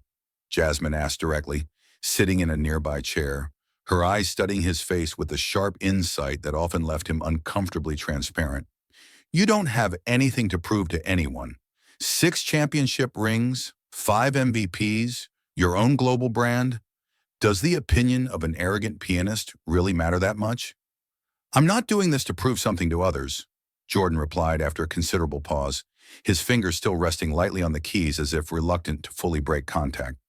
"I'm doing it for myself." "But you hate losing." "You always have," Jasmine continued, leaning forward with the intensity that was a trademark of the Jordans. "And what if you're not good enough? What if, after all this work, all this pain, you get up on that stage and fail to meet your own impossible expectations?" The question hung in the air between them, laden with decades of untold stories about Jordan's relentless pursuit of perfection, the sacrifices made on the altar of excellence, and the sometimes invisible costs that pursuit had exacted on his family. For a moment, Jordan simply stared at the piano keys, as though he could find in the alternations of black and white an adequate answer to his daughter's deeply personal question. When he finally met her gaze again, there was something in his expression that few, beyond his children, had ever witnessed. A genuine vulnerability that starkly contrasted with the indomitable public persona that had defined his image for decades. "Then I'll have failed publicly for the first time in my life," he said at last, his voice softer than usual. "And maybe that's important too." "What?" Jasmine asked, clearly surprised by the response. "Are you saying it's okay if you fail?" "I'm saying I've spent my entire life running from a fear as if it could destroy me," Jordan replied, a wry smile briefly appearing. "Maybe it's time to find out if that's really true." Jasmine studied her father in silence for several seconds, clearly processing this unexpected revelation. In all her life, she had never heard him speak of failure as something that could be faced, let alone embraced as a legitimate possibility. For a daughter who had grown up in the shadow of the legend of Michael Jordan, the man who had turned refusing to lose into almost a religion, this admission of vulnerability marked a seismic shift in her understanding of who her father truly was, or perhaps who he was becoming in this more reflective phase of his life.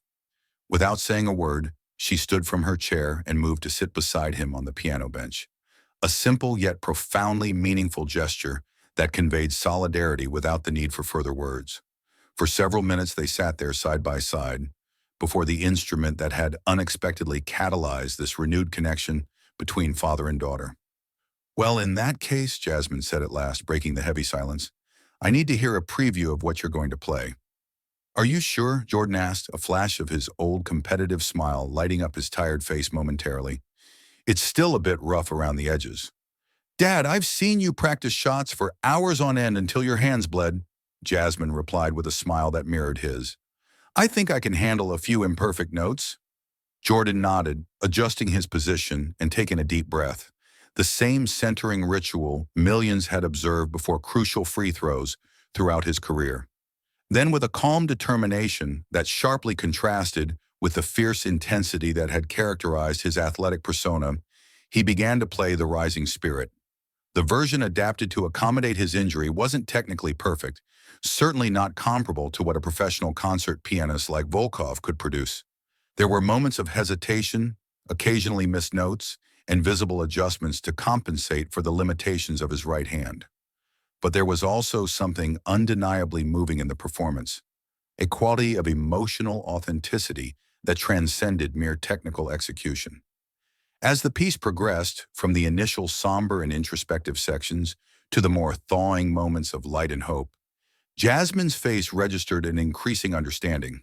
What she was witnessing was not just her father learning a new skill, but revealing a dimension of himself that had remained hidden for decades, a capacity for vulnerable, nuanced expression that few, outside of the closest circles, had ever glimpsed. "Dad, this is—" Jasmine began, as the last notes dissolved into silence, visibly moved by the experience. "I never imagined you could—" "Thank you," Jordan replied simply, acknowledging with a nod both the implied compliment and the deeper understanding that accompanied it. "I still have a lot of work ahead of me." "Yeah, but you'll make it," Jasmine said with conviction, resting her hand on his shoulder in a gesture of solidarity. "Because no matter the outcome, you've already won just by trying."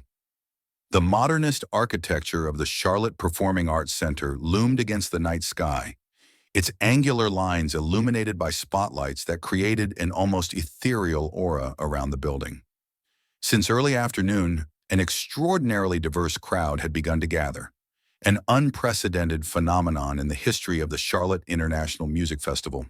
The main foyer, with its soaring ceilings and minimalist chandeliers, had transformed into a fascinating microcosm of cultural worlds that rarely intersected. Classical music aficionados in formal attire awkwardly mingled with ardent basketball fans, proudly sporting vintage Chicago Bulls and Charlotte Hornets t-shirts. Music critics from renowned publications found themselves inadvertently conversing with sports journalists, all equally bewildered and intrigued by this unexpected confluence of seemingly incompatible universes. I've never seen anything like this in 20 years covering the classical music scene, a respected Washington Post critic commented to her colleague, watching in astonishment the line of people wearing number 23 t-shirts. It's as if two parallel universes have collided. This isn't just another performance. It's a cultural moment, her colleague replied, capturing the sentiment that hung in the air. Regardless of the outcome, we're witnessing something that transcends both sports and music. Behind the scenes, a markedly different scene was unfolding. Eleanor Williams occupied a prominent chair next to Jordan, her regal posture further accentuated by the emerald green dress she had chosen for the occasion. An elegant piece that, although clearly vintage, exuded timeless dignity. At 94 years old, her presence at the event had required special arrangements, including a wheelchair for longer distances, though she stubbornly insisted on walking with her cane for important entrances and exits. Nia Thompson remained discreetly in the corner, her notebook open but momentarily forgotten as she observed the interaction between teacher and student. Jasmine Jordan was beside her father, occasionally adjusting details of her appearance with the familiar affection of a daughter. Jordan himself, seated before a mirror, exhibited an almost supernatural calm, the same focused tranquility that veterans from his playing days would immediately recognize as his pre-game mental state. "Is your wrist bothering you?" Jasmine asked quietly, noticing how her father occasionally flexed his right hand, where a thin and discreet compression bandage remained visible under the sleeve of his shirt. "It's manageable," Jordan replied with that characteristic half-smile, the same one he had worn before decisive performances throughout his career. "I've played with much worse. Remember Game 5 against the Jazz?" Eleanor moved closer to Jordan, her movements deliberate, conveying the energy conservation of someone who had learned to preserve her strength for crucial moments. With hands slightly trembling from age, but still impressively precise, she meticulously adjusted his bow tie, a gesture that transcended mere practical assistance to become almost a symbolic ritual, a transfer of trust from master to pupil. From her pocket, she pulled out a small object that briefly sparkled under the dressing room lights, an old silver locket with intricate Cyrillic details etched on its surface. For a moment, she simply held the object, her eyes momentarily distant as though visiting memories from another time, another continent, another life. "Volkov will play before you," Eleanor explained, her voice carrying that characteristic mix of pragmatism and emotional depth that had guided Jordan during the weeks of intensive preparation. "He's brilliant, technically perfect. Don't try to compete on that level. Play with your heart, not your fingers." "What exactly is this locket, Mrs. Eleanor?" Jordan asked, turning the object to examine the intricate details, his eyes catching a date, 1937, and what appeared to be the name of a Russian conservatory. "It belonged to my teacher in Moscow," she replied, her eyes momentarily sparkling with emotion rarely revealed. "He gave it to me before I left Russia. He said it contained not just memories, but possibilities. All the pieces I hadn't yet played, but one day would." The lights in the auditorium gradually dimmed, signaling the imminent start of the program. The lively chatter of the crowd turned into expectant silence. The stage, bathed in soft blue lighting, contained only a magnificent Steinway, D grand piano, positioned precisely in the center. The festival's artistic director first ascended the stage, tacitly acknowledging the extraordinary nature of the evening. When he finally announced the first performer of the night, "It is with great honor that we present the renowned virtuoso, Dmitri Volkov." A wave of applause swept through the auditorium. Volkov emerged with the calm confidence that was his trademark, his measured walk and impeccable posture immediately signaling the bearing of an elite classical musician. As he crossed the stage to the piano, his eyes briefly scanned the auditorium, noting the unusual composition of the audience before making a perfectly calibrated, formal bow. "The man knows how to command a stage, I have to admit," murmured a former Bulls player seated in the third row to his teammate. "Reminds me of someone we know, doesn't it?" "Different from Mike, though," the other responded quietly. "This guy wants you to know he's the best before he even plays a note. Mike always preferred to destroy your expectations after you thought you had a chance." Volkov sat at the piano and, without warning or flourish, plunged into the stormy opening of Rachmaninoff's Piano Concerto No. 1. 3, adapted for solo performance. The choice was significant, one of the most technically challenging pieces in the classical repertoire. From the first notes, it became immediately evident to everyone present that they were witnessing a musician at the height of his abilities. Volkov's fingers moved over the keyboard with superhuman precision, articulating passages of breathtaking complexity with an ease that defied comprehension. For the classical music connoisseurs in the audience, the performance represented the pinnacle of technical excellence. For the basketball fans present, many experiencing live classical music for the first time, the display was equally impressive under a different light. They instinctively recognized an athleticism and precision under pressure that translated perfectly between seemingly disparate worlds. "My God, it's like watching a perfectly programmed robot," whispered a gramophone critic to his colleague, unable to contain his professional admiration. "Technically flawless. I can't identify a single note out of place." "Yes, but do you feel anything beyond admiration?" his colleague responded discreetly. That's the issue with Volkov. Unquestionable technical perfection. But where's the vulnerability that makes us connect humanly? As the piece reached its final movement, Volkov intensified his display of virtuosity, attacking the most challenging sections with a combination of relentless precision and calculated visual drama. When the piece finally culminated in its grand conclusion, Volkov played the final chord with a dramatic flourish, his arms rising from the keyboard in a theatrical gesture, perfectly timed with the fading of the final note.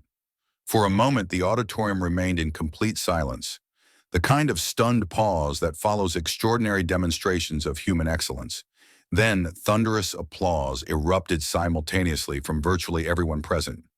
"The guy is completely phenomenal," Jasmine admitted, observing the performance from a discreet position backstage. "How are you going to follow that, Dad?" "I'm not trying to be him," Jordan replied calmly, watching with the analytical eyes that had spent decades studying opponents. "If I try to play his game, I'll lose. So we'll play a different game." When the applause finally began to subside, Volkov discreetly raised his hands, signaling that he had something to say before leaving the stage. His voice, when he spoke, carried the same precise control as his musical execution, though his Russian accent became slightly more pronounced in moments of genuine emotion.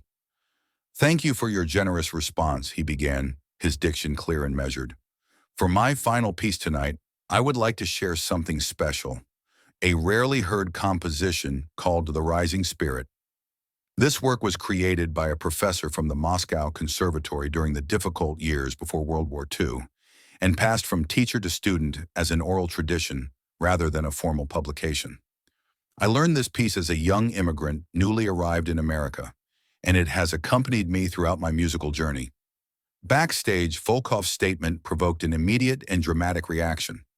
Eleanor Williams, who had been watching the performance with the critical attention of a veteran teacher, visibly paled, a wrinkled hand rising involuntarily to her throat in a gesture of surprise and dismay. Jordan, noticing the change in her expression, moved immediately closer to her, a hand gently resting on her arm. "He's playing our piece," Eleanor whispered, her voice trembling with contained emotion. "How does he know? How could he possibly know?" "The piece you saved for me," Jordan replied, understanding spreading across his face. "He knows it too. What does this mean, Mrs. Eleanor?" On stage, Volkov returned to the piano and positioned himself again. For a moment, his hands hovered over the keys, as though gathering himself for this final performance. Then, with a nearly imperceptible, deep breath, he began to play The Rising Spirit. The opening was surprisingly restrained, individual notes spaced deliberately, creating a sense of isolation and solitary contemplation. This initial simplicity, however, was deceptive as the piece gradually unfolded into increasing complexity, with overlapping harmonic layers building a rich but precisely structured sonic architecture. Volkov's performance was, as expected, technically flawless. Each note perfectly articulated, each dynamic meticulously calibrated, each transition navigated with absolute control. The audience, still absorbing the magnitude of his earlier performance, watched with renewed admiration as Volkov led the piece to its technical and emotional climax. "Technically perfect, as always," murmured Eleanor, her critical eyes never leaving the stage despite her obvious disturbance. "But he never truly understood the heart of the piece. The execution is flawless, but it lacks the real emotional thawing." "That's why you never taught him the full version, isn't it?" Jordan asked softly, a deeper understanding appearing in his eyes. "You were waiting for a student who understood the emotion, not just the notes." When the final note of the rising spirit finally dissipated in the auditorium, the response was even more enthusiastic than after the first piece. A thunderous ovation immediately erupted, with many in the audience rising spontaneously to their feet. Volkov acknowledged the response with another perfectly executed bow, allowing himself a small but genuine smile, a rarity for the normally austere pianist. The artistic director returned to announce a short intermission before the second half of the program. "He knew exactly what he was doing," Jordan said, his voice calm but carrying that tone of determination that his former teammates would immediately recognize. "Playing the same piece I prepared, raising the stakes at the last moment." "It's the classic move of a competitor," Jasmine replied, watching her father with growing admiration. "Exactly what you would have done in his position." The lights in the auditorium dimmed again after the intermission. The artistic director returned to the stage to make the announcement that many had considered impossible just 6 weeks before. "Ladies and gentlemen, it is my extraordinary privilege to present our next artist this evening, a man who has redefined excellence in a completely different arena and now brings his passion for music to this stage for the first time. Please welcome Mr. Michael Jordan." A wave of applause exploded in the auditorium even before Jordan appeared. When he finally emerged from the same side door that Volkov had used, an audible murmur rippled through the crowd. Michael Jordan, the global icon, the transcendent athlete who had defined sporting excellence for generations, appeared curiously different as he crossed the stage toward the piano. Dressed in an impeccably tailored tuxedo, he carried himself with the same natural confidence that had always characterized him, though with a different quality now, more contained, more contemplative. "He still knows how to command a room," commented a veteran music critic to his assistant. "There's something extraordinary about his presence, regardless of the context." "It's the paradoxical combination of absolute confidence with genuine vulnerability," replied the young assistant, instinctively grasping what many tried to articulate. "He seems simultaneously invincible and completely human." Arriving at the piano, Jordan adjusted the bench with the same deliberate care he applied to every aspect of his preparation.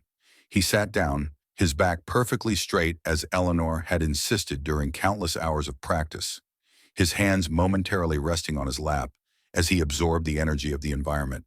Then, in a gesture unnoticed by most of those present, but immediately observed by a specific watcher in the wings, he removed the silver medallion Eleanor had given him and placed it carefully on the piano, positioned so it would be clearly visible to anyone observing from the sides of the stage.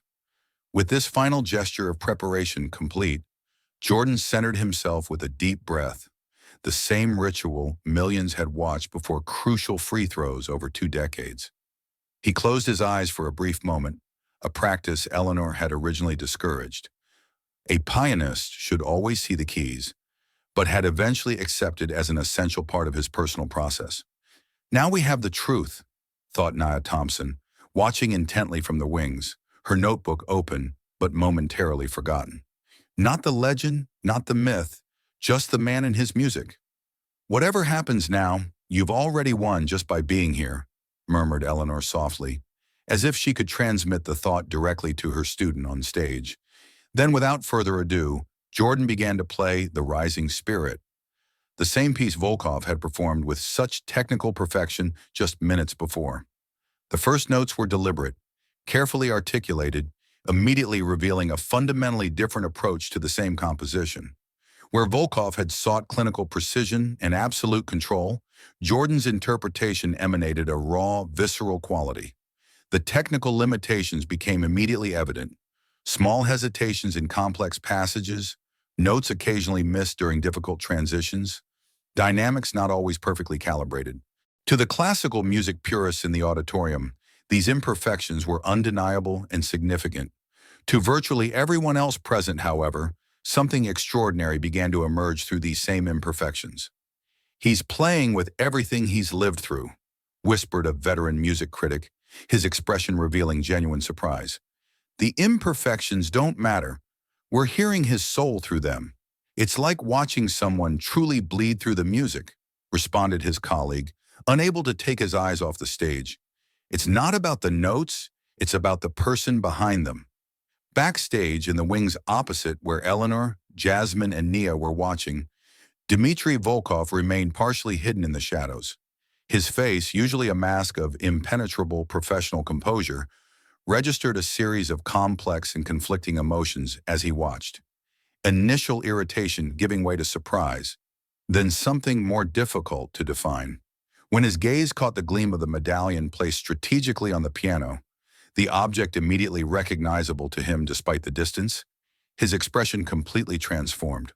A visible shock coursed through his body, followed by a gradual realization that seemed to recontextualize not only the present moment, but decades of his own personal narrative. "It's impossible," he murmured to himself in Russian, his voice barely audible. "After all this time." The connections have always been there, he thought, his mind racing to recalibrate decades of understanding. How didn't I see it? As the rising spirit neared its conclusion, Jordan navigated the final passages with a mixture of carefully developed technique and genuine emotional expression. Where Volkov had focused on showcasing dazzling virtuosity, Jordan offered something fundamentally different. Not impression, but connection. Not distant admiration, but shared recognition. The final notes were not perfect. A slight tremor in the right hand, still recovering from the injury, was perceptible to trained ears. But they carried an emotional resonance that transcended technical considerations. When the last note finally dissolved into the auditorium, a complete silence descended.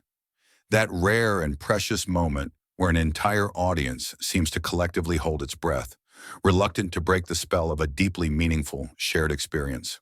"I never thought I'd live to see Michael Jordan truly allow himself to be seen," murmured an old teammate to his neighbor in the front row, his voice rough with uncharacteristic emotion. "Not the athlete, not the brand, just the man." "Maybe that's what he's been searching for all along," replied the other, equally moved. "Not just another victory, but the liberation from the burden of perfection." The silence stretched on for several seconds, that reverent pause that represents the highest praise an audience can offer. Then, like a wave gradually gathering strength, the applause began. It wasn't the automatically enthusiastic reaction that had followed Volkov's demonstration of technical virtuosity, but something deeper, more genuine, a collective recognition that they had witnessed not just a musical performance, but a significant act of personal courage. Gradually, people began to rise from their seats until the entire auditorium was standing, the applause growing in intensity and fervor. This isn't an ending, thought Jordan, absorbing the unexpected response with growing wonder. It's a completely new beginning.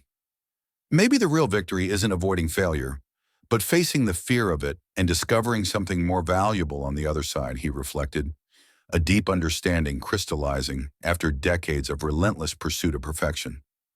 The last note of the rising spirit vibrated in the air for a moment that seemed to stretch infinitely, sustained not only by the meticulously designed acoustics of the auditorium, but by the collective attention of every person present. Then gradually the note dissolved into the deepest silence the Charlotte Performing Arts Center had ever witnessed. That kind of absolute silence that only occurs when thousands of people simultaneously hold their breath, captured in a state of suspension between the experience and the understanding of what they had just witnessed. Jordan's eyes remained closed for a few more seconds, his hands now gently resting on the keys, no longer pressing them, but as if he could still feel the vibrations of the music he had just created. When he finally opened his eyes, there was an expression of clarity and peace in them that few, aside from his closest family, had ever witnessed. A quality that sharply contrasted with the fierce intensity that had been his trademark on the courts. The silence remained uninterrupted for almost 10 full seconds, an eternity in terms of live performance, until a single person in the third row slowly stood up. It was a music critic renowned for his unrelenting severity, his white beard and round glasses familiar to any serious reader of classical music publications. His hands, usually ready to note technical flaws in his famous black notebook, were now coming together in deliberate and measured applause that shattered the spell of silence. Like a wave starting with a single stone thrown into still waters, the movement spread organically through the auditorium. First dozens, then hundreds. Finally, thousands of people rising from their seats, the applause growing in volume and intensity until it turned into a deafening ovation that seemed to want to tear the roof off the building.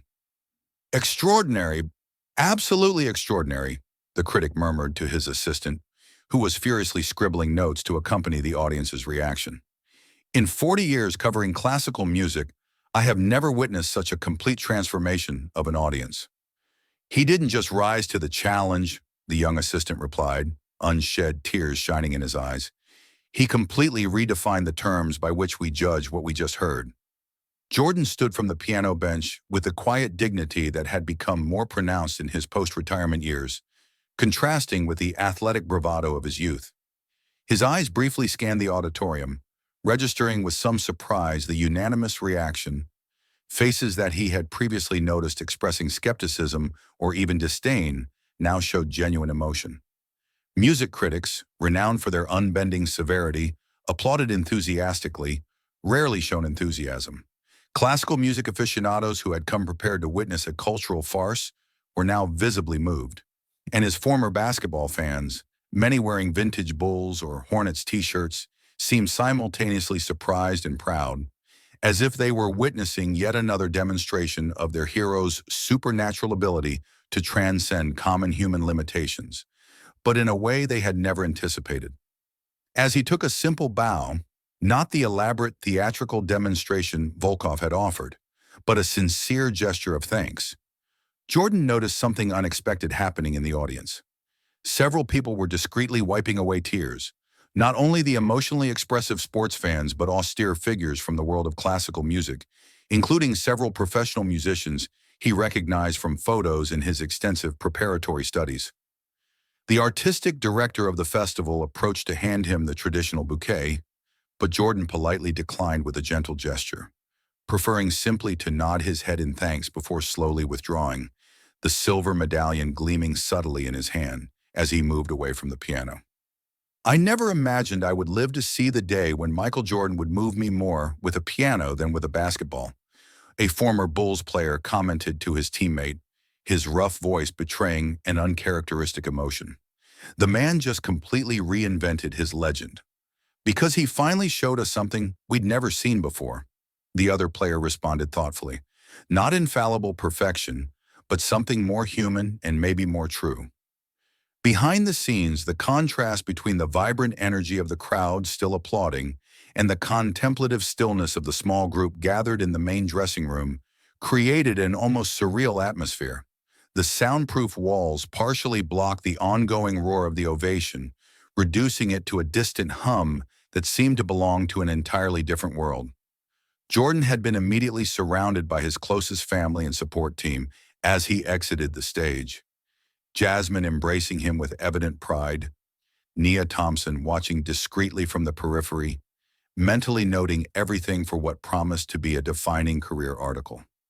But it was to Eleanor Williams that he first went, the nonagenarian teacher waiting in a comfortable chair that had been specially brought for her. Her delicate hands, now marked by decades of teaching, gently clapped, her eyes conveying a pride that transcended words. For a moment, time seemed to fold upon itself. The boy from North Carolina and his austere piano teacher, now reunited under circumstances neither of them could have ever imagined decades ago. Jordan knelt before her, a gesture of respect and gratitude few had ever seen him offer to anyone, and took her hands in his. In this moment of shared intimacy, Eleanor leaned slightly forward, her normally rigid posture softening momentarily. I've taught only 2 exceptional students in my life, she said, her voice low but carrying surprising clarity despite her advanced age. One chose to dedicate his life to music. The other found his passion elsewhere, but never forgot music. Both make me equally proud. I couldn't have done it without you, Mrs. Williams, Jordan responded, instinctively using the formal address that had prevailed during his childhood lessons. Not just in the last few weeks, but for planting the seed all those years ago. For believing before anyone else. Eleanor's expression shifted slightly, a fleeting shadow crossing her normally composed face. Michael, there's something I need to share with you and… She stopped, her eyes moving past Jordan, fixing on a point near the entrance of the dressing room. Jordan followed her gaze, turning to see a figure standing in the doorway. Dmitri Volkov, still in his impeccable concert attire, his face a mask of contradictory emotions, his fingers holding the silver medallion that Jordan had deliberately left on the piano. The two men stared at each other for a long moment, the silence between them heavy with decades of untold stories and invisible connections that were only now beginning to reveal themselves. It was Volkov who finally took the first step, advancing toward the small circle where Eleanor and Jordan stood, his movements, usually precise, now betraying an unusual hesitation, almost vulnerable. When he approached Eleanor, his normally controlled expression completely collapsed, revealing the boy he had been so long ago, the frightened young immigrant to whom she had been not only a teacher, but a lifeline in a new and bewildering world. Eleanor Alexandrovna, he said softly, using the Russian patronymic that no one else in the room understood, his voice almost breaking with contained emotion. After all these years… Dmitri Androvich, she replied, using the affectionate diminutive from her childhood. You grew up to become exactly the artist I knew you would be. The moment that followed transcended words. Volkov kneeling beside Jordan in front of their shared teacher, taking her hands in his with a reverence almost filial, while unmasked tears slid down his normally composed face. Eleanor, always the figure of composure, finally allowed herself a genuine smile that illuminated her entire demeanor. The others present in the dressing room discreetly stepped back, instinctively recognizing the deep meaning of the moment, giving the trio the space this historic reunion required. Jasmine silently guided the others to an adjacent dressing room, leaving Jordan, Eleanor, and Volkov alone for what would clearly be a long conversation, long delayed by decades. Why did you never seek me out? Volkov asked finally, raising his eyes to meet his former teacher. The medallion still held tightly in his hand, as if it were the most precious of talismans. Why let me believe that I had been just another fleeting chapter in your life? Because you found the best teachers at Juilliard, Eleanor replied with simple directness, though her eyes revealed deeper emotional complexities. What could a church piano teacher have offered you then? You were flying so high, building an extraordinary career. I read about your concerts, saw the reviews, followed your rise from afar. I would have interfered only to satisfy my own nostalgia. You don't understand, Volkov insisted, his voice revealing a vulnerability that contrasted sharply with his polished public persona. We spent years searching for you. My parents hired private detectives. When we finally traced your path to South Africa, you had already moved on to somewhere else. It was like chasing a ghost. Eleanor looked at Jordan and then back at Volkov, her eyes revealing an old sadness, carefully preserved. There were complications in my life at that time, reasons why I needed to move frequently, avoid permanent connections. But that's a story for another time. She paused, studying the two men kneeling before her, one who had conquered the world of classical music, the other who had redefined athletic excellence, both now brought together through her in a convergence that no one could have predicted. What matters is the present, two of my dearest paths finally meeting. Jordan and Volkov exchanged a complex look, no longer adversaries in a public challenge, but souls connected by invisible bonds that were only now fully revealing themselves. Volkov extended the silver medallion to Jordan, a gesture of recognition and perhaps even reconciliation. You played this piece differently, he said, the simple words carrying layers of deeper meaning. Not as it was traditionally taught, not as I studied it for years. Not better, just differently, Jordan replied with genuine humility, rarely associated with him publicly. You are the true musician among us. It wasn't perfect, Volkov admitted, though his tone lacked the condescension one might have expected. Technically, there were flaws, hesitations, moments of insecurity, Jordan then smiled, that competitive smile that hadn't changed with age, the expression that so many opponents had witnessed moments before being completely overcome. Perfection is boring. It's overcoming imperfections that makes something memorable. I learned that a long time ago. A reluctant smile formed on Volkov's face, as if an essential truth had unexpectedly hit him. Maybe that's why she kept the full piece for you all these years. You understand that instinctively. He turned again to Eleanor, who watched the interaction with an almost maternal expression. I always interpreted the rising spirit as an exercise in technical control and emotional discipline. Tonight, for the first time, I heard the true thawing in the piece. Eleanor straightened slightly in her chair, her face taking on a more serious expression. I need to tell you both something, she said, her voice firm despite the physical fragility that became more apparent the longer she remained seated. I was diagnosed 3 months ago, advanced pancreatic cancer. The doctors gave me between 4 and 6 months. The revelation fell like a physical weight between them, the implications of the news reverberating with an inevitable finality. Jordan and Volkov exchanged looks of shock and shared sorrow, both momentarily transported back to the vulnerability of childhood in the face of the prospect of losing someone so fundamental to their upbringing. It was Jordan who spoke first, decades of privilege and influence crystallizing into immediate determination. There are treatments, specialists, experimental approaches, he said with the conviction that had characterized all his endeavors. I can make calls, arrange consultations with the best oncologists in the country, the world if necessary. Eleanor placed a gentle hand over his. Michael, always the competitor, always thinking that any obstacle can be overcome with enough determination. Her smile was gentle but realistic. I've explored the options. At this point, it's a matter of quality, not quantity of time. An idea suddenly formed on Eleanor's face. That expression Jordan vividly remembered from his childhood. The look that always preceded some unexpected musical vision or pedagogical revelation. But there is something we can do now, something I never imagined possible until tonight. She looked between the two men, a renewed energy animating her physical fragility. You must play together, a duet of the rising spirit. The suggestion hung in the air for a moment, seemingly impossible in its audacity.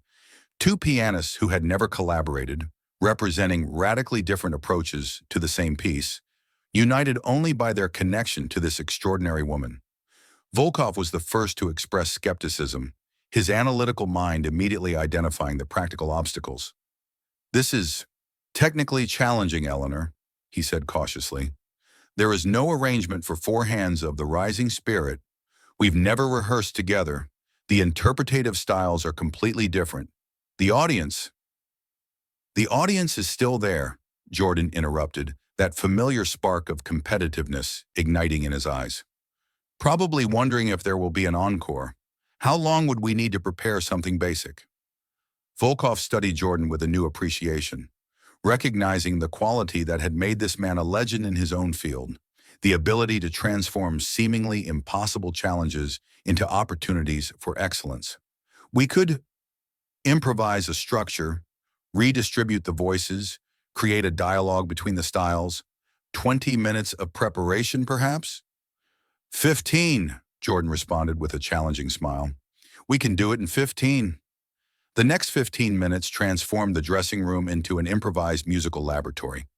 The practice piano in the corner, originally intended only for warming up the artists, became the center of an improbable and intense collaboration. Volkov, with his encyclopedic technical knowledge, quickly sketched a possible structure, assigning sections and transitions, while Jordan offered intuitive insights on emotional balance and dynamics. Eleanor watched with evident satisfaction as her 2 students found a common language through the music, occasionally offering a suggestion or guidance that revealed her deep understanding not only of composition, but of each pianist's particular strengths and limitations. The festival's technical team, initially confused by the unusual request to prepare the stage for an unscheduled duet, quickly worked to reconfigure the lighting and position a second bench at the piano. Jasmine and Nia returned, watching in fascination as the improvised collaboration took shape. Why is this so important to you? Jasmine asked discreetly to Eleanor. while they watched the two men working intensely on the arrangement. To see them together like this? Because some stories need proper closure, Eleanor replied, her eyes never leaving her former students. And some pieces of music can only be fully understood when performed by two complementary souls. What each of them possesses individually is extraordinary. What they can create together, that is transcendent. When the festival's artistic director announced the unexpected duet to the audience, still filling the auditorium, refusing to disperse after Jordan's performance, the reaction was electrifying. Enthusiastic applause mixed with surprised murmurs of anticipation. The spotlights converged once again on the center of the stage where the magnificent Steinway awaited. But this time something had changed. Two benches positioned side by side, creating a visual image that symbolized the unprecedented collaboration that was about to take place. When Jordan and Volkov emerged together from the wings, side by side as equals for the first time, the auditorium erupted into even more enthusiastic applause. The image was extraordinary in its symbolism. The classical virtuoso in his impeccable formal attire and the legendary athlete in his sleek tuxedo, figures from seemingly incompatible worlds united by an unexpected yet deeply meaningful connection. They positioned themselves before the piano, bowed together, and then sat simultaneously on the adjusted benches, a moment of silent communication passing between them before they placed their hands on the keys. "Follow your instinct," Volkov murmured almost imperceptibly, a surprising admission from a musician known for meticulous control. "I will follow your lead in the emotional transitions. And I will follow your technique in the complex passages," Jordan replied just as softly. "Together, perhaps, we will finally understand what she always saw in this piece." What followed was a performance that defied conventional categorization. The rising spirit emerged as a musical conversation between two distinct sensibilities. Volkov's flawless precision providing the technical framework, while Jordan's emotional expressiveness infused the composition with an authenticity rarely witnessed in traditional classical performances. In the sections representing winter, Volkov led with his meticulously articulated phrases, with Jordan adapting perfectly, adding subtle emotional contrasts that amplified the feeling of isolation and contemplation. In the thawing passages, Jordan took the interpretive lead, his more intuitive approach guiding even Volkov's disciplined fingers to a more open and vulnerable expressiveness. The result transcended the sum of their individual parts. It was no longer just a demonstration of technical skill or emotional expression, but a harmonious integration of both. In the special box reserved for guests, Eleanor Williams watched with unshed tears, recognizing that she was witnessing the complete realization of the vision that had guided her life dedicated to teaching. The understanding that true music emerges when impeccable technique and absolute emotional honesty finally converge in perfect balance. "I never thought I'd see this in my life," she whispered to Jasmine, who had accompanied her former teacher to watch the performance. Two completely separate worlds finding a common language through music. "My father always finds a way to redefine the impossible," Jasmine responded with evident pride. But this time, he needed an equally exceptional partner to complete the circle. The joint performance became instantly legendary, not only in the world of classical music or among basketball fans, but as a global cultural phenomenon.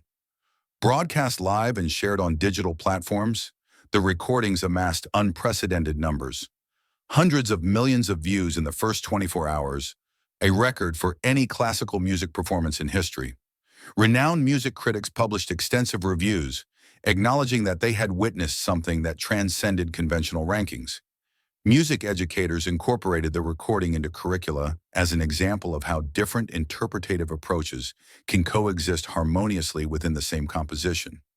Sports psychologists study the extraordinary adaptability demonstrated by Jordan in transferring his competitive intelligence to a completely different domain. More significantly, social media was flooded with emotional reactions from people who typically had no interest in either classical music or basketball. Personal testimonies about how the performance had touched something deeply human and universal. It's the power of authentic reconciliation, not just between two individuals, but between entire worlds and philosophies.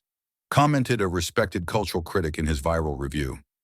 What we witnessed was not just musical excellence, but a moment of genuine cultural transcendence.